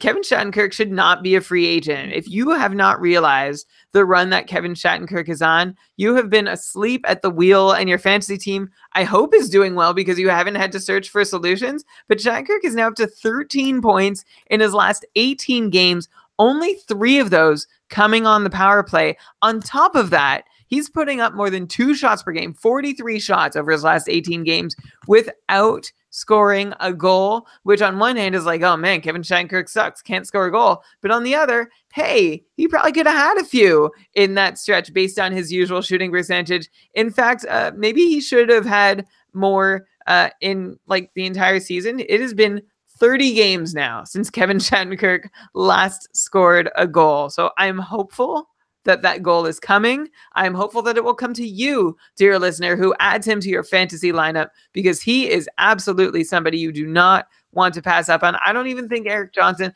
like this, I'm going to play the Tyler Myers card, Elon. I don't think Eric Johnson, unless you want 2 or 3 blocks per game, is worth anything to anybody. Well, yeah, and especially with Colorado only playing twice next week and the Rangers having the stream Gami, it is a slam dunk, and it'll be really fun when we start comparing Schmidt, Shattenkirk, and Clefbaum in a couple rounds. So, okay, Shattenkirk goes forward.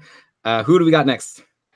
So we're going to roll with the Shattenkirk matchup in the second round, and he's going up against our 1 seed, who I think you guys are maybe going to be surprised that he's this low owned. Alex Edler is at 50% owned right now. Oh my gosh. He has 3 games next week, Tuesday, Thursday, Saturday, versus Kevin Shattenkirk's Stream Gami.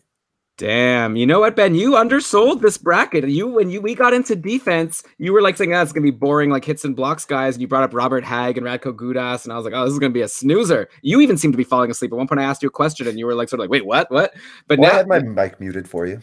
So yeah, this is like super exciting. I feel like Edler versus Shattenkirk, like, oh man, because we're talking like we want to give credit to Edler for his hits and blocks, right? And he's been good for that. I think that Edler has had a couple good games lately.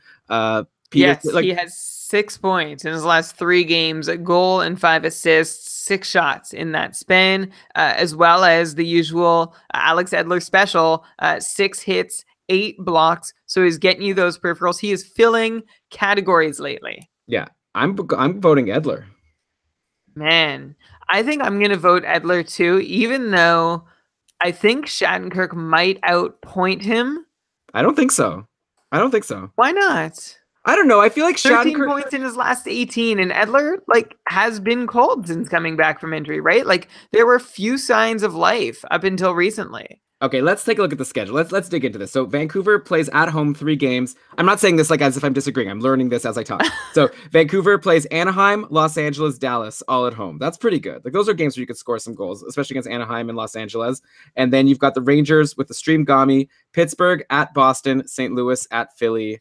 I think that those are better games to get points for Vancouver. Plus, you've got the peripherals. The Rangers do have that extra game, but also I do feel like Shattenkirk's the type of guy who he could even get benched for a game. Like he has been healthy scratched a couple games. I know the way it's looking lately, it doesn't seem very possible, especially because the Rangers what do they have to gain by benching Kevin Shattenkirk? Unless I guess they do want to give a young player a chance. Like I know Shattenkirk, they always don't love how he's not so great defensively. Yeah, it's just to me if your league counts even just points, I think I would take Vancouver. Also, I just feel like they're more likely to score goals. Like Brock Besser has been on fire lately. Like the Peterson is the real deal. He's so good. Like he could go off for multiple points, and Edler's on that top power play with both of them and the peripherals. So yeah, I'll go Edler. I understand why you like Shattenkirk here. I'm voting Edler, but if you take Shattenkirk, I won't think you're dumb or anything. I'll be happy to go to the chat room. I'm just saying points only. It sure seems like Shattenkirk could keep pace or exceed Edler. I get what you're saying about goal scoring. It doesn't seem like there's a whole lot happening in New York that way. And the peripherals do put Edler over the top. So I'm going for Edler. One person, by the way, that maybe we should just mention quickly from the last bracket when you finished, Elon, as someone who wasn't in the bracket, but you might want to consider adding, is Sven Berchi, who is making his return tonight. And we're talking about this 15 minutes before game time, but he is slated to play with Besser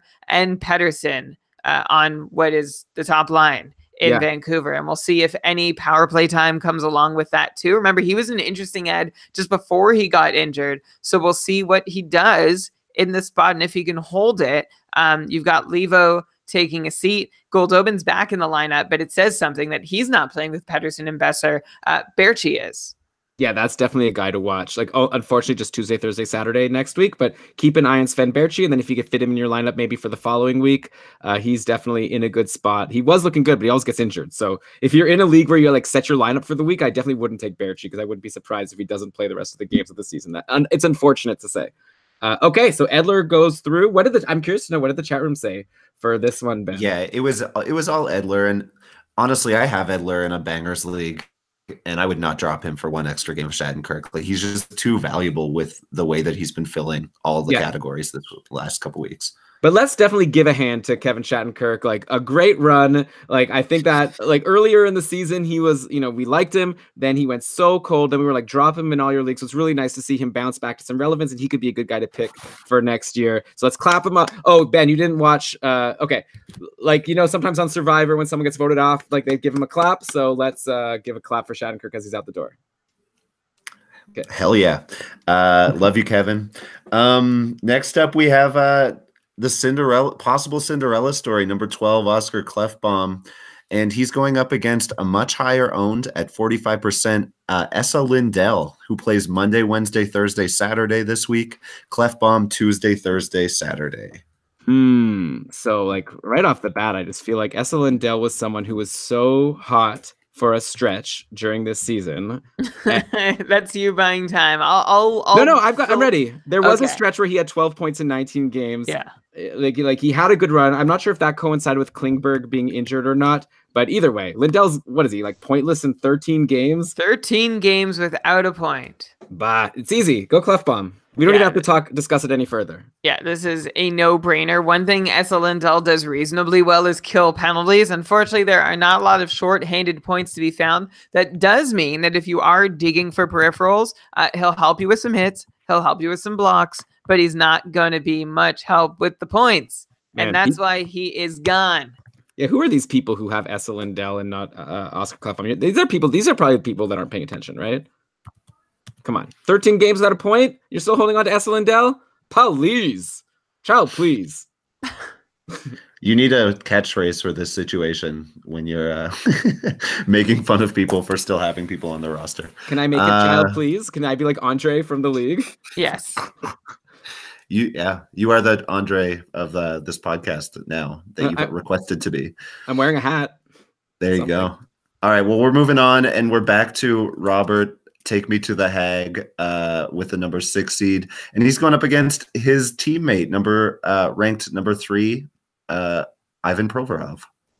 This is like no point because we know that both of them are going to get bumped. Like whoever moves forward is going to just get bumped. But I'll just take Provorov because he plays like so many more minutes, so that's more opportunities. I know Hag gets you those hits, but Provorov, I guess he's on that top pairing with Travis Sanheim, which I was excited about for a while back when Philly used to get points. But Provorov isn't like a slouch for hits. He doesn't hit as much as Hag, but he still gets you like 2-3 hits in a lot of games, and he generally gets you at least 1 block. Lately, he's only been getting 1 block, but there was a stretch where he was getting like 2 a game. He's pointless in forever, pointless in 8 games, but I still expect him to get more. Like he gets second power play time. He gets a ton of ice time, like more than 10 minutes more of ice time than Robert Hag. So to me, it's easily Provorov.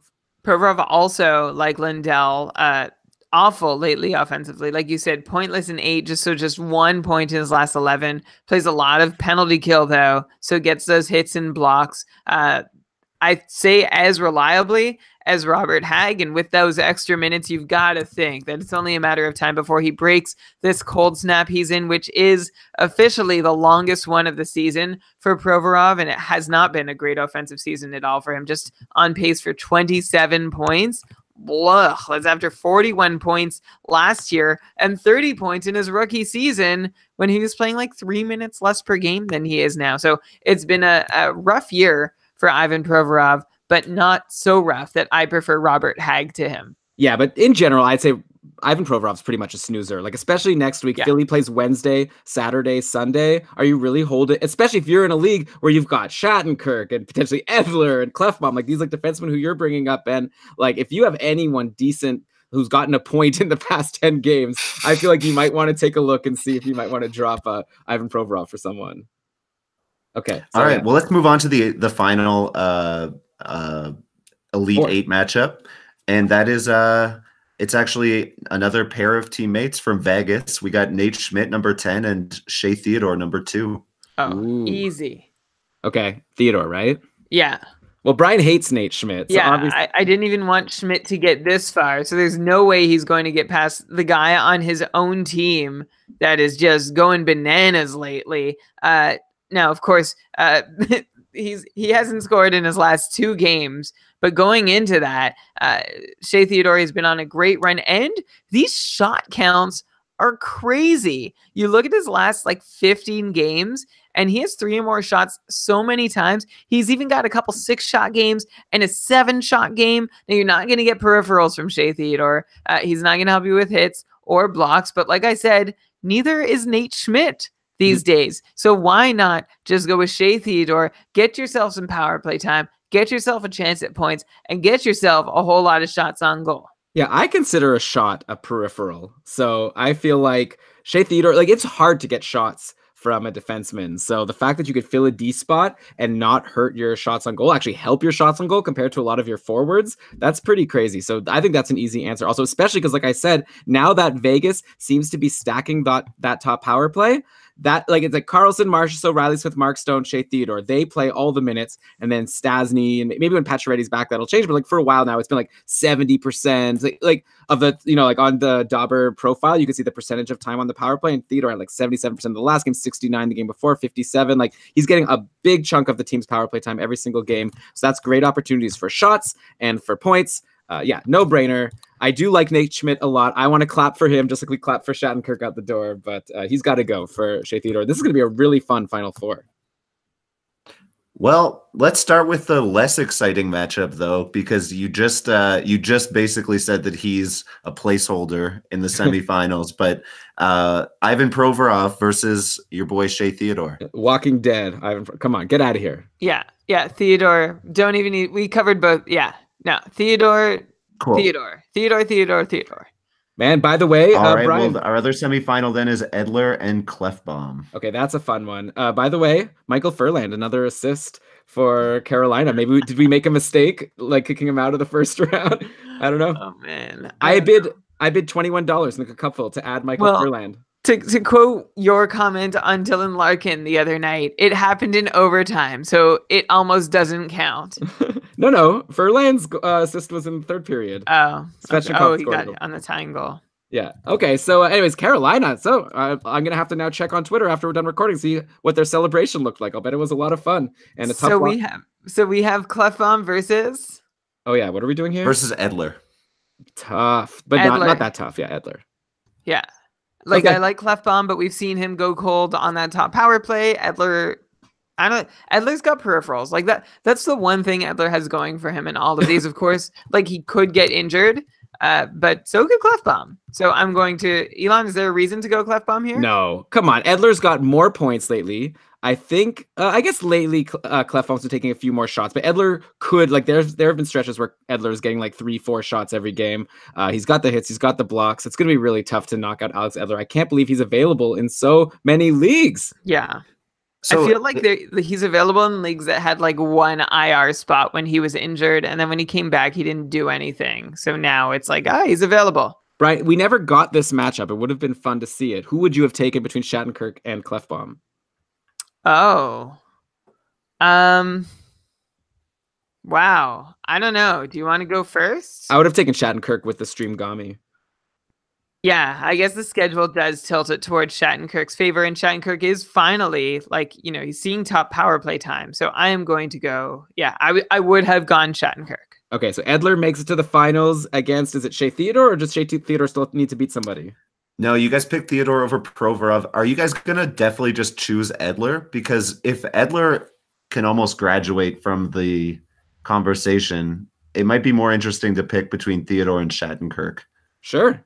Okay, so let's say Edler, you've won the official pool. Now the unofficial second place matchup looks like it's against Shattenkirk and Shea Theodore, and I'm going Shea Theodore for sure because I still worry that Shattenkirk, like, he's on a nice little run and he's getting that top power play time, but Shea Theodore hasn't gotten bumped from that top power play, and Shea Theodore's taking all those shots, and some of them are actually going in, as opposed to Shattenkirk, who, like, shot on goals are nice, but it is possible that he's taking bad shots. Like, I don't know. I mean, I haven't seen all of his shots. I'd like to see. Maybe he's just taking a shot from the point that doesn't have a big chance of going in. Though, obviously, rebounds are a thing to help you get assists, and he has picked up assists lately, and I'd be interested to see how many of his assists came from shots. But okay, I'm taking Shea Theodore. So, Brian, do you concur, or would you go Shattenkirk? No, I concur. You've got two guys who are producing at roughly the same rate. Shea Theodore probably a little better if you're just chopping it down to the last 10 games. And you look at who Shea Theodore plays with, better personnel, both at even strength, and especially on the power play. And then you look at all those shots on goal for Shea Theodore. I said Shattenkirk was averaging more than 2. Shea Theodore can go several games getting 3 or more shots, as I mentioned. So I prefer Shea Theodore, the runner-up to Alex Edler in the defenseman bracket. He's the Michael Backlund, essentially, the guy who would win if we had more sensible percentage owned. Although how many real leagues is Theodore really unowned in? I mean, I picked him up in the cupful just a couple weeks ago. Ryan, who I'm going to beat this week to make it to the finals, he dropped Shea Theodore a little while ago, and Theodore helped me win this matchup. But by the way, Congratulations on a great season, Geister Bars.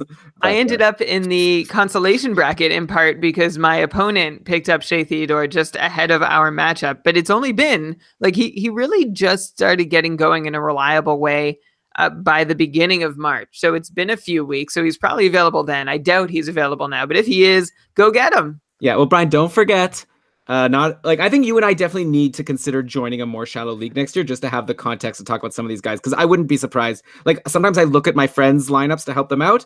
I'm a nice person that way. And like, some people are in leagues where guys like Shea Theodore and like Alex Edler are available all the time. We get questions also in the Facebook group. Like, there are shallow leagues, and like Theodore is not a slam dunk like a John Karlsson or something, so obviously there's a lot of people in tiers above him. So that was a lot of fun. Ben, you are killing it so far. Thank you so much for working us through all of these complicated decisions. Thank you to the chat room, everyone who's stuck with us. We've still got another bracket to go. Are you guys good to keep going? Yeah, I feel like the goalie bracket is not going to be so complex, right? It's going to be who's likely to play more often and who is on the better team. That's what my decisions will mostly come down to. Yeah. Also, well, Brian, you go just ahead. got pranked, dude, because this is way more complex than you think. Oh, Because there's a no. bunch of play-in matchups. Okay, yeah. Oh, yeah. We've got some fun coming for the goalie. Oh my god. Okay, let's crush these. The reason why the goalie one won't take too long, or like doesn't really matter. Ben, you got the paper shuffling there, which just goes to show I'm sorry. A pro here, like he's got all these papers. Brian, we don't have papers. I don't know. Maybe we're not real businessmen like Ben. We've digital papers. Yeah. So the thing with goalies is we're gonna get it wrong because who the F knows? And so we'll like take a guess, but we're gonna be wrong. Like Brian has been telling us about how like you don't want to have a goalie on a back-to-back. I think Carey Price. Actually, he ended up losing. He was having a really good game, but like yeah, like who knows? Like even like which is true. And Devin Dubnyk, there are more. I can't say this enough. There are more examples of a goalie blowing it on the second half of a back-to-back than doing well. Of course, but also Darcy Kemper played well in the second half of back-to-back. It's not Elon. You'll find exceptions. I'm just saying, like today there were two. And my only point I'm trying to make is that goalies are so hard to predict for a given week. That's all I'm trying to say. That even though we have some tried and true metrics, they're not that tried and true for a small sample size, and even for a big sample size this season, we were totally bad at predicting goalies. So we'll do our best, but you know. Take everything we say with a grain of salt, and probably you just want to flip a coin when you're deciding on your goalie decisions for your finals matchup. Ben, let's do this. Okay, so maybe it's easiest if we do, like I have about 5 matchups here that are just kind of picking the starter between the two options on the teams. So maybe you guys can kind of do like a bit of a lightning round with these ones as opposed to doing like a full-on conversation. Does that make sense? Sure. Yeah, just tell us what to do. We got this. So yeah, we'll start with New York then. Like Grace versus Lehner. Who would you prefer in your last week or two? Didn't Lehner play today, I think, for the second half of a back-to-back. I think Lehner got both games this weekend, and he just got a shutout against Arizona. I should probably verify that, but I'm pretty sure Lehner also played yesterday. Yeah, so Lehner seems like the obvious guy right now. He's on fire. I think Lehner's going to win this bracket if he's going to be even in the conversation. He's having such an amazing season. 926 save percentage in a season where like most goalies suck. Amazing. It's like the only reason you could even get him in free agency is because Thomas Greiss has had such a good season. So sometimes people are like, oh, well, I don't know which Islanders goalie to have. But right now, Lehner just got the 2 back-to-back games. So but that happened last weekend with Greiss too, is what really kind of messes me up, is that Greiss literally did a back-to-back last weekend. Yeah, so next week the Islanders play Tuesday, Thursday, Saturday. So they don't have to worry about back-to-backs. They're against Columbus, Winnipeg, and Buffalo. So teams that could score goals, but I could see Lehner getting the next game after having a shutout and playing against Columbus, who has struggled a bit lately. So I don't know. I feel like you got to go Lehner just because he's the one who's done well recently. But you are right, Ben, that it totally could now go to Greiss by the end of the week.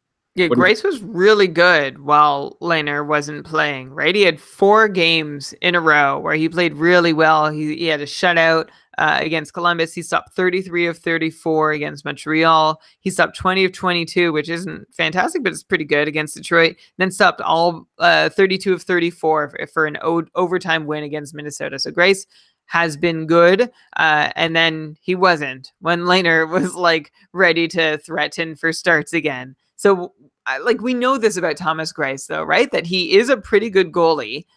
He can lose it occasionally, but generally like he's pretty good at his job. So assuming Robin Lehner is coming back healthy, though it's hard to think that the door is really that far open for Greiss to step into starts, seeing as how Lehner pretty much established himself as the guy. And Lehner also is like one of the best goalies in the league all year long in goals saved above average. So that's why I imagine he will play more often down the stretch. Yeah, what a season for Robin Lehner. What a hero. Man, who did the Sens get for him? It's always fun to like go first round pick. Okay, that's actually pretty good. Yeah, okay. it was actually a pretty good return. All right, so yeah, especially at the time, he wasn't like really profiling that highly, and there were like the goalie market was kind of busy, as I recall. Yeah, and I guess also there's all this like backstory now that Leonard was dealing with stuff, and now he's fine and clearly doing really well. By the way, back to our back-to-back conversation. PJ's bring up in the chat both Grubauer and Crawford playing against each other today, and they played against each other yesterday also. So two other goalies, and so far both of them are having good games as well. So this is the week, this is the day where Brian's theory doesn't come true. But overall, yes. Okay, so just for completion's sake, sorry, Ben, who's next? Let's do Riddick or Smith. Who would you want? Yeah, that's a tough one, right? Like Smith has been hot lately, but I think Riddick has also done good in his last two games. But I think Mike Smith has been playing more often. Oh man, I think Mike Smith for now. I just get this impression. Brian, tell me if this is stupid. Like I feel like Calgary would rather play Mike Smith in the playoffs if he's on a run. Like he, they brought him in, they signed him. He's the veteran. Like David Riddick, has like obviously Mike Smith is not the most reliable guy, but I feel like they want to get Smith ready to play game one of the playoffs and see how far he can take them. So for that reason, I'd imagine Smith is the guy that's going to get more starts for the Streamgami next week. Like Ben's actually like right by Calgary, so maybe he also knows more about the vibe between those two. But my impression seems to be that Mike Smith is the one they're going to want to get in game one of the playoffs. I love that the bar is so low for Mike Smith, where it's like, yeah, his last two starts were good, so I guess he's going to be a good goalie again. Like before that, he had a 905, and then you have to go back like over a week to find his start before that, which was good. It was 923. One of the starts we need to keep in mind was against Ottawa, where he stopped 18 of 19 shots, not a heavy night. Then he played at Vancouver, stopped 27-28. So that was a little more of an impressive performance. But like, I'm not seeing a whole lot of reason to really believe that Mike Smith is any different this time, right? The reason he doesn't have the job is because he's not good enough to play well enough for long enough. We've seen it happen all year long where he comes in, we say, oh my gosh, can he? And then he can't. So I agree, Elon, that the Flames would be very happy if Mike Smith could take the bull by the horns here and keep the job. But I think he's going to essentially force their hand, as he has every other time he's built even the smallest modicum of momentum, and blow it soon enough, and then Riddick will come in. Yeah, I think the problem is David Riddick has also shown himself to be inconsistent, right? Like he's had two good games recently. Before that, it was two terrible games. So he's also not doing well. So I'm sure that if the Flames could have Grubauer, then Smith would be the Varlamov sitting on the bench for a back-to-back in an important playoff matchup. But they don't have a Grubauer right now. But Riddick also hasn't, like his last two starts were good. 939, 960. One of them was against the Rangers. So let's, do the same thing we did about Smith and Ottawa. And this is the story in Calgary this year. They have a team. They're missing the goaltending. And it's really unfortunate for fantasy owners who have just been like, yeah, I want a goalie on a top 5 team in the league. And neither guy ever pans out. The one thing that Riddick still has going for him is that he leads the league this year. And I know this isn't built on recent performance, but more so built on some of his earlier play. But he still leads the league. He's the only goalie who has a higher goal saved above average per 60 minutes than Robin Lehner. So David Riddick is the Philip Grubauer of the league this year in that stat. And that counts for something. Like he built up a solid body of work and then has blown it several times since, but he still did that first thing. Yeah, but Smith has also had good runs. But yeah, for sure, Riddick might have a nice future. By the way, Calgary does have a really, once we get past deciding which Calgary goalie, they do have a good schedule next week. Like Monday, Wednesday, Friday, Sunday, 3 home games to start the week against LA, Dallas, and Anaheim. So those are 3 winnable games. And so getting the right Calgary goalie could be good because their forwards are good enough to score goals. And then these teams they're playing against aren't necessarily so great at scoring goals themselves. So you might get a low save percentage or goals against average, especially just because the other teams aren't as good. So yeah, that's fun. So we're going Smith out of Calgary.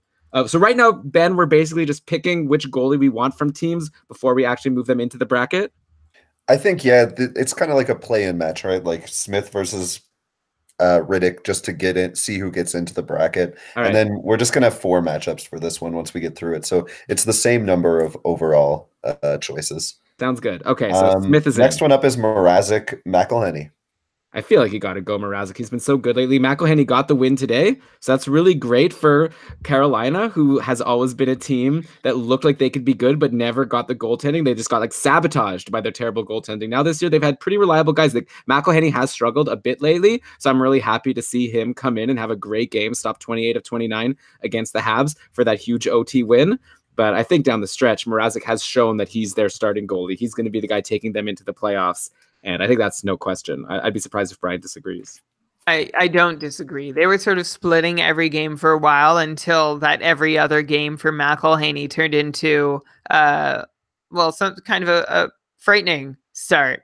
He had a run just recently where 3 of his 4 starts were sub 900 outings, and Mrazek has been very steady. 3 out of his 4 last starts have been above 900 outings, above 945 outings. You have to go back quite a while to find a stretch where Mrazek was bad for a few games in a row. You're looking at like mid to late January. So that's why I think Mrazek has proven himself to be the one deserving of the Canes then. And I think raw talent, he probably is better than McElhaney. It's just taken him a long time this season and in his career to find his game, find his stride. And it's nice to see him do it in Carolina. I could still see both he and McElhaney alternating. Like there's 4 games this week. I think they could each get 1. I think they could each get 2. I think that's still entirely possible. But if a guy was to get 3 of them, it's got to be Mrazek. And I would say that if they each get 2, I'd still rather have Mrazek because I think that right now he's a better goalie than McElhaney. Yeah, I actually I had 2 moves left this week in the cupful, and I needed and I wanted to try and ensure I had a goalie start. But I didn't know which Canes goalie to add. So I just added them both. And I guaranteed that I'd get 2 extra starts. It was a brilliant ploy. And, I call it brilliant. And combined, they had 2 huge games. McElhaney stopped 28 of 29. Mrazek stopped 24 of 25. They both got the win. You've got to like whoever's playing net for Carolina these days. Boom. All right. Well, next up we have Elliot and Carter Hart. Yeah. Well, Ben, what do you think? I feel like you're a very knowledgeable guy. You made it to the playoffs of Tier 2 Ottawa couple. I feel like Brian and I are talking so much. I don't want you to get bored. Like this one, who would you go with? I think you got to go with Carter Hart right at this exact moment. Just that he's been rolling with it and doing pretty well. And really, if you have any goalies on your roster at this point of the year, you're really just going for starts, I think. And he's got 4 of the last 5, including like the first half of the back-to-back. They lost both games. So Elliott played today for his first start in, I think, about 10 days. So I just think you got to roll with Hart because he's the guy who is most likely to start at this point. Yeah, I don't even know if he's necessarily the right choice. Like, I feel like Brian Elliott was on such a great run, I guess, like lately, but he's barely played, right? So he let in 3 goals against Washington, which is a really tough game today. But like overall, Brian Elliott was on a really nice run after coming back from his injury. But clearly, like Carter Hart is the starter, considering he played 4 games in a row before today's back-to-back. So I agree with you. Yeah, Brian does too. I saw him nod. So, all right. Well, last one in this play-in would be Montembeault, number 5 versus Luongo. Oh wow! I like the Dikembe pronunciation there. Thank you. So Florida. So Brian, like how right or wrong were you? So last week we were talking about how Montembeault was on a really nice. Okay, now it's Montembeault, right? Like if you actually do it correctly. Montembeault. So he was Monty. on that. So Monty was on that great run. He had like 4 wins in a row. And then Brian was like, I'm not buying it. It's not going to last. Last week, how did it turn out? He gave up 12 goals over 3 games with a combined 875 save percentage. Wah, wah. Lost all 3. Yeah, and no win. So Brian, first of all, wins the podcaster bracket for having a great prediction on telling people not to grab Sam Montembeault. And if you did grab him and you lost, I was thinking of grabbing him, actually, Brian, in a couple of my leagues, and you convinced me not to. So I should thank you as well. I was like eyeing him, and you gave us reasons not to. So now going into next week, I don't know, like him. Does it matter? Like I feel like I don't have faith in either. This is like the time. What was the one? Hagen Provorov or whoever. Yeah. It was Hagen Provorov. It was like neither one of these guys is going to make it past their first round. So let's just say Luongo and then get to the bracket. I do want to just check in on Luongo. Like, what's he done lately? He had a win against Arizona. That was his one start in the last 2 weeks, and he nailed it. He stopped 32 of 34 shots, 941 save percentage, and the win. Boom. But Arizona sucks. They can't score goals anymore. So they're still going to probably never could. I mean, yeah, it's true. I saw a stat. If they make the playoffs And if things stay the way they are, they'll be the first team since like the 50s to make the playoffs without a 20-goal scorer, which is pretty wild. And back then in the 50s, they played only like 40 games a season, and still like all the playoff teams tended to have at least one 20-goal scorer. So yeah, wild. Okay, so we're going Luongo, even though I don't know if he's going to get the starts, but honestly, like I'd rather him than Montembeault. So, okay, Ben, we're ready for the bracket. All right, so let's go with our number 1 seed, Robin Lehner, versus our number 8 seed, a somewhat surprisingly ranked Malcolm Subban. Oh, wait. Oh, because these were some walk-ins just to see if you make it. So sorry, who's against Subban? Robin Lehner. Okay. Lehner. I mean, we should mention that Fleury is injured, right? And so that's why he's here, yeah. Yeah, so Fleury is day-to-day. I think, did we talk about this earlier? Or you and I talked about this before, yeah.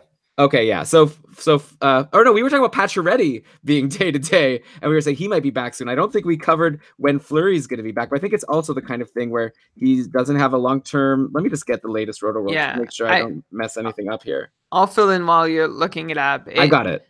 Oh, okay. Ahead. Wow. Well, go ahead, though. What were you going to say? Oh, I was just going to say that Subban is a good option if you're looking for a win, not a good option if you're looking for good numbers. He's not a reliable goaltender. I say that after he did put up a couple quality games, but you look at his season on the whole, and it's just like scattershot. It's all over the place. His save percentage is .905. His quality starts do not come regularly. So he's not someone I want to find myself depending on. It's kind of unfair like to have him against Robin Lehner, because I think it's worth he's worth more of a discussion than just saying, yeah, Robin Lehner's the guy I want over Malcolm Subban. But Subban is just like, if you're looking for a win, great. But if he blows up your rate stats and that's going to hurt you a lot, I would be very nervous about starting him. Yeah, and also, so Fleury is day-to-day. He's got a lower body injury, but apparently he's going to be available to travel with the team to St. Louis today to play against St. Louis tomorrow. So he probably won't play against St. Louis, except if he's traveling with he had a baby. So I know how Dave would just be like, oh, forget about Fleury, but he might still play games over Subban. So yeah, anyways, Robin Lehner's been so great. So how can we not say Lehner? This is going to be like if Tampa plays the Habs in the first round of the playoffs. It's just going to be a total blowout. Awesome. Number 2. Number 2 ranking is Philip Grubauer, and he's going up against Roberto Luongo. Done. Grubauer killing it lately, and Luongo we already said had no chance. So I think we could agree on that, right, Brian? Sure, but let's take a second to talk about what Grubauer has done lately, which is really impressive, right? Last week the conversation was he's had a couple good games. Can he hold it together? And my answer was maybe. And Colorado should just go with whoever's hot. But if you look at their body of work over the course of the full season, Varlamov is probably the better bet based on how they've done just this year, right? But Grubauer continues to get the net and continues to crush it. He has had a fantastic week, putting up no save percentages lower than .935 over his last 5 starts. And I think this game with Chicago is still going on. He's stopped 28 of 29 shots so far, and this is on the second half of a back-to-back. So these are some fantastic performances we're seeing from Philip Grubauer, which is why go ahead and grab him. Although now that he's played a back-to-back, I'm like starting to get worried. Is he going to be too tired for the next one? Well, Colorado only plays Wednesday, Friday next week, 2 home games against Vegas and Arizona. So he has time to rest. And yeah, I think you got to go Grubauer. It'll be really fun to compare him to someone like Lehner later on to decide who we'd like more. By the way, also this Chicago-Colorado game that's still going, like I said, Brian, it's 1-1. We had someone post in our Facebook group, Corey, earlier today saying the struggle is real. He's a diehard Blackhawks fan, but because of his fantasy matchup, he needs to cheer against Kane, DeBrincat, Keith, and Jonathan Toews. He needs them all to have a bad day. Then I jokingly responded, hey, maybe Anisimov will score the only goal and you'll be fine. Well, right now it's 1-1 and Anisimov has scored the only goal for Chicago. So hopefully Anisimov could score again in overtime with none of those other guys assisting, and Corey can have a very good night with his Hawks winning and winning his fantasy matchup. So, okay, Grubauer moves forward. Yeah, I think we have a better matchup with a 3v6 seed. Number 3, we have Corey Crawford. Number 6, we have Carter Hart. Crawford versus Carter Hart. So Corey Crawford, Brian, what's he been up to lately? Well, he is also playing he's playing back-to-back against Colorado, which is his second consecutive game in as many nights. Unfortunately, his first night did not go as well as Grubauer's did. He stopped just 24 of 27 for an 875 save percentage. But before that, he had a nice little run of games where he gave up one or fewer goals. There were 4 of them. And I think that was probably leading into when we were talking about him last episode. He's been almost as good. Like, he's kept it up. I don't know. Like, I think he's still on like I know I keep saying this all season long, and Chicago continues to like be just on the edge of playoff contention. It looks like that dream is dead for now. I don't know. Elon, what do you think about this one? Crawford, and I already forget who the other one is. Carter Hart. Yeah. I go Crawford. Because Carter Hart also, the Flyers are also pretty much out of playoff contention with the way the points have fallen over the last couple games. So why do you prefer Crawford? So first of all, I think that Brian Elliott could challenge more for starts rather than Cam Ward, or it's Cam Ward, right? Or Cam Ward was injured maybe and Delia got a game. I don't know. Either way, Crawford's going to get, like, he just got the back-to-back. He'll keep going just like Grubauer. And Chicago still is not completely eliminated. Like, they currently have 74 points and Colorado has 80. So if Chicago wins today, that will bring them to 76 and they'll be 4 points out of that last wild card. So it's going to be tough, but they still are in contention. So they're going to be playing hard. And they, and like Philly, like you said, is out. And also Philly is sort of not scoring as many goals lately. And also Corey Crawford has this body of work behind him. Like Carter Hart is rookie. He's like 18 years old, whatever. He's got a huge career ahead of him, but I'd rather stake, like, in a season where there's no guarantees and either way you're probably going to be wrong, I'd rather stake my season on Corey Crawford over Carter Hart right now. Agreed. I'm with you there, mostly because of the Brian Elliott challenge, but it also glosses over, like, Corey Crawford, not great before injury, pretty great since then. He's got a .920 save percentage in his last 10 games, which is just a huge comeback story for Corey Crawford. So good for him. It seems like the wins have started to dry up. He was on a nice little 5-game winning streak. He's lost his last 3. We'll see how tonight goes, but I would still prefer him just as someone that I can rely on to see more pucks than Carter Hart. Here's a harder question, maybe. Who do you want next year if you're drafting Corey Crawford? Carter Hart. Oh, okay. All right, so next. Interesting. I think it'll be really fun next year because also, like, Grubauer, how are we going to rank him in Schmorgolisborg over the summer? So we're going to have to really reassess how we do our Schmorgolisborg and tier goalies since we've gotten it wrong so often lately. All right, so we've got Crawford going forward, Ben. Lewis is in the chat room. Hi, Lewis. Yeah, and then we have our final matchup of the first round is Mike Smith versus Peter Mr. Azik. Peter Mrazek. Oh, it has to be Mrazek. Yeah. For like a combination of all the reasons we passed every other goalie through the first round, which is playing well lately, pretty good body of work through the whole season, and getting the starts, right? There's no guarantee that Mike Smith sees any more time than Peter Mrazek. Let me give you a counterpoint. Okay. Carolina plays at Washington, then at home versus Washington, then Philly, then Pittsburgh.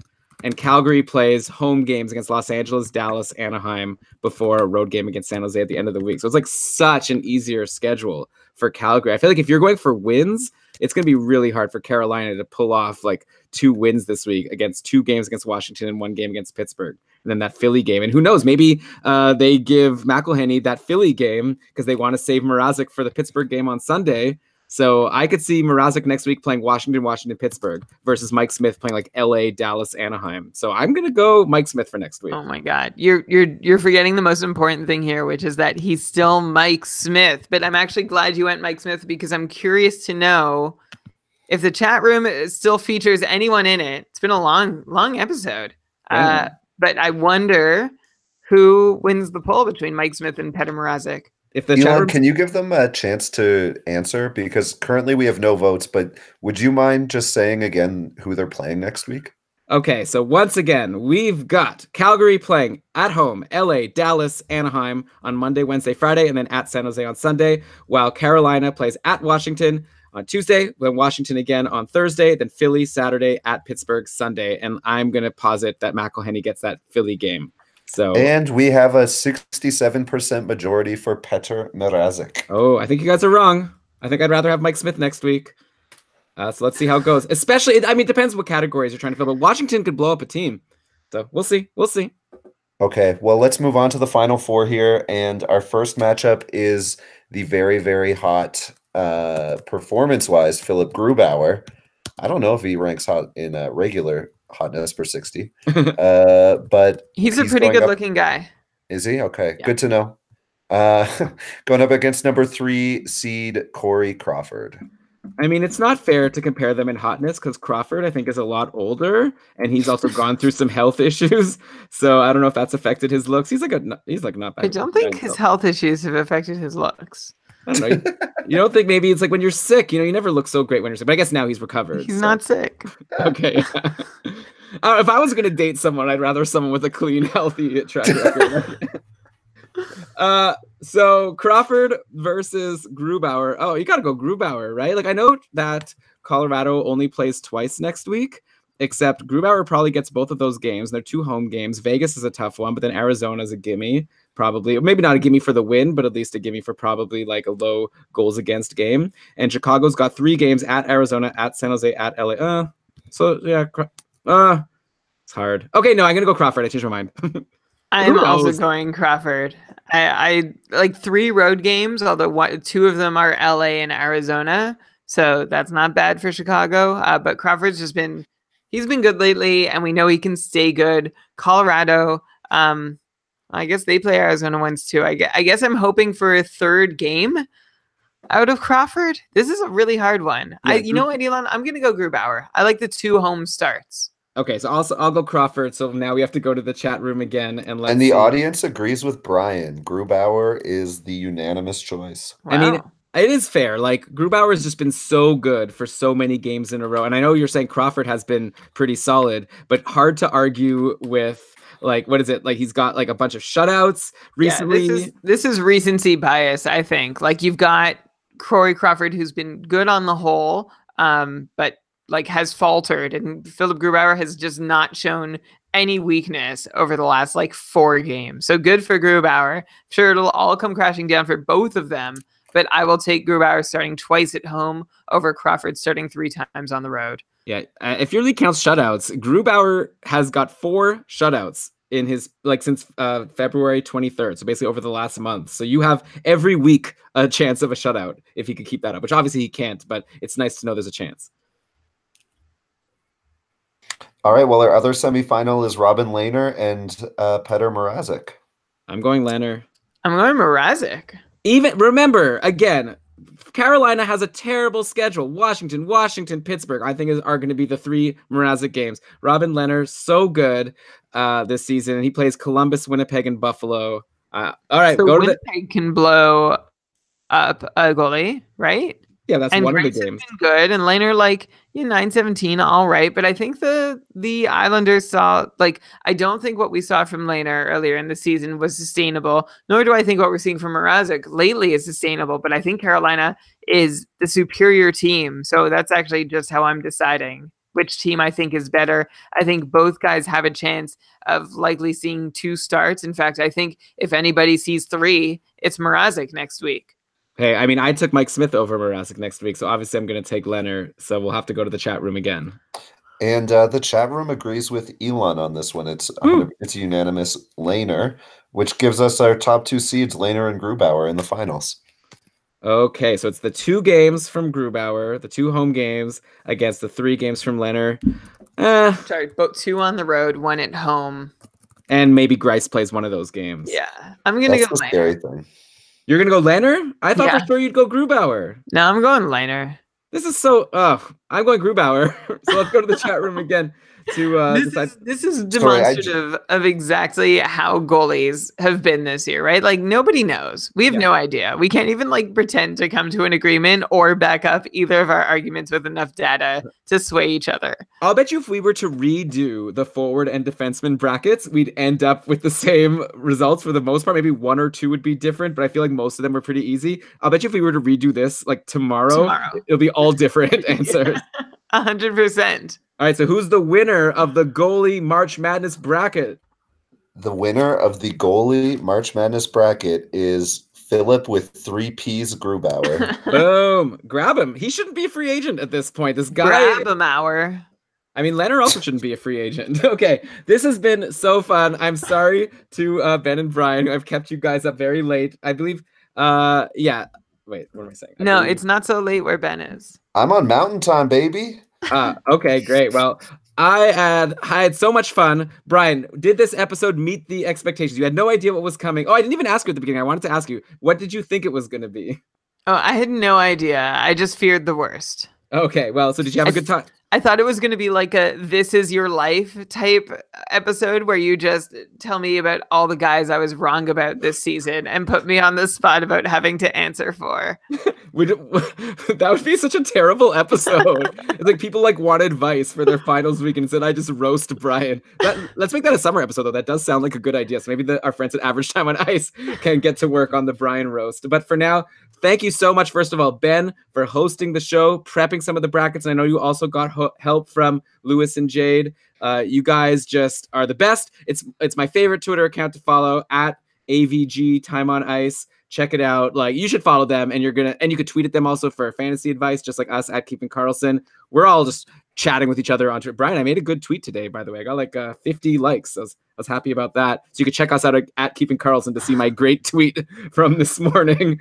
Yeah, thanks again, Ben. This was a blast. Anything else you want to promote, or like this is your platform? I don't know. Do you want to say anything? No, I mean, just thank you guys for having us. We really enjoy our relationship with you guys and your support.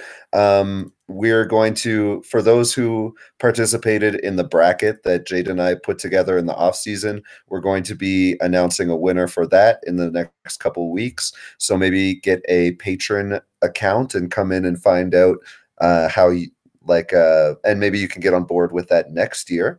And then I do have one more bracket prepared, and maybe I'll just save that for the Keeping Karlsson patron only Facebook page and put that up to vote over there. Oh, that'll be awesome. Okay, so check out the Patreon page if you want to become a patron Keeping Karlsson. You could join for just $1. Basically, you just throw us anything. We'll take it. We're thirsty. So we'll take any support you want to give us, and we're going to give you full access to all of our perks throughout the summer. So you join the Facebook group, you'll get our monthly patron cast, which I think, Brian, we're going to do the first week of April. We'll get our March patron cast in where we answer all your questions. Also, our show notes from every episode, and we're going to post the results of these brackets in our show notes. I think we'll try to work on that anyways and get that in for tonight or tomorrow. So this has been a blast. Thanks again, Ben. So it is keepingkarlsson.com/patron if you want to get in on that, by the way. So Brian, with that, why don't we cue the outro music, and why don't you go ahead and read us the credits? All right. This episode of the Keeping Karlsson Hockey podcast was presented by Dauber Hockey and supported by our patrons, including our newest ones, Lori and Travis. Welcome. Also, it's that time of year where you can send us the name of your team and whether you won or lost, and we will tribute you on the show. I started collecting them during tonight's episode, but I feel like this one's been long enough. So we will do probably one very long tribute episode next week. What else do I want to say? Oh yeah, this episode was researched with help from Dauber Hockey, Frozen Pool, Evolving Hockey, Hockey Viz, Hockey Database, Charting Hockey, Hockey Goalies. I'm trying to do this without my list. Oh gosh, Just Hockey whatever. Reference, Whatever. and all the other sites that Roto World and Yahoo. Yeah, I use Dauber Hockey a lot, so I used that and Yahoo for sure. So thanks again, everyone. Congratulations to, can I remember now, David Krejci. Who was it? Alex Edler. It was Edler with Theodore running up. Yeah, and Grubauer for winning our brackets. And yeah, we'll catch you all with a regular episode. I don't know, maybe we'll be creative and come up with something else again, but probably a regular episode next week, Sunday, 8 p.m. You can join us always, keepingkarlsson.com/live. Until then, keep on keeping Karlsson. Woo! March Madness. Oh, Adar Karlsson? Madness. Karlsson? Adar 2 Madness. Karlsson might be back. Oh my I won't god. be on the show. Karlsson's never back. Hey, I'm ready. I'm going to my cupful finals. I wouldn't mind getting Karlsson back for even just a couple games. I'll take it. Me too. I hope he's back for everybody who owns him. Do you have him in any leagues? What leagues do you have? How are we doing, by the way? We have our finals going on right now. I forgot to look. We've got big money on the line. We're currently up 202 to 189. Woo! And who does he have left? He has Demko. Okay, so we just basically need Columbus to score 1 goal, and we're probably good. We just need not a shutout for Demko. Oh my god. Wow. Okay, well, This could happen. Thanks so much, Ben. Thanks so much, chat room. Ben, you're muted. That's okay. That was awesome. Yeah, Thanks, Ben. You Thanks, killed everyone. it. We should definitely do this again some other time. Yeah, of course. I'd love to be more part of, or like, I don't know. I just wasn't there to prep, so it was a. I wish my A-toyers were with me on the show. Yeah, of course. It's always fun to get the three of you, but you were great. Yeah, especially Brian. You know, Ben just came back from vacation in Toronto. Wow. So I didn't see Elon once. Yeah, and I'm all about town, man. It's surprising you didn't go to the hottest clubs. I know you're probably at that cool club in Calgary that we talked about during this. The Hi-Fi Club. Yeah. When I go to Calgary, I'm just going to go there, and I assume I'll see you there. With Loop Daddy. Come see Loop Daddy with me next week for $200. Is that like the type of show where you like get a free dose of Molly on your way in? And then I would assume so. That's why it costs $200, and then you listen to Loop Daddy all night? The Molly is included. All right. Bye, guys. Bye, everybody. Thanks, Ben. Thanks, guys.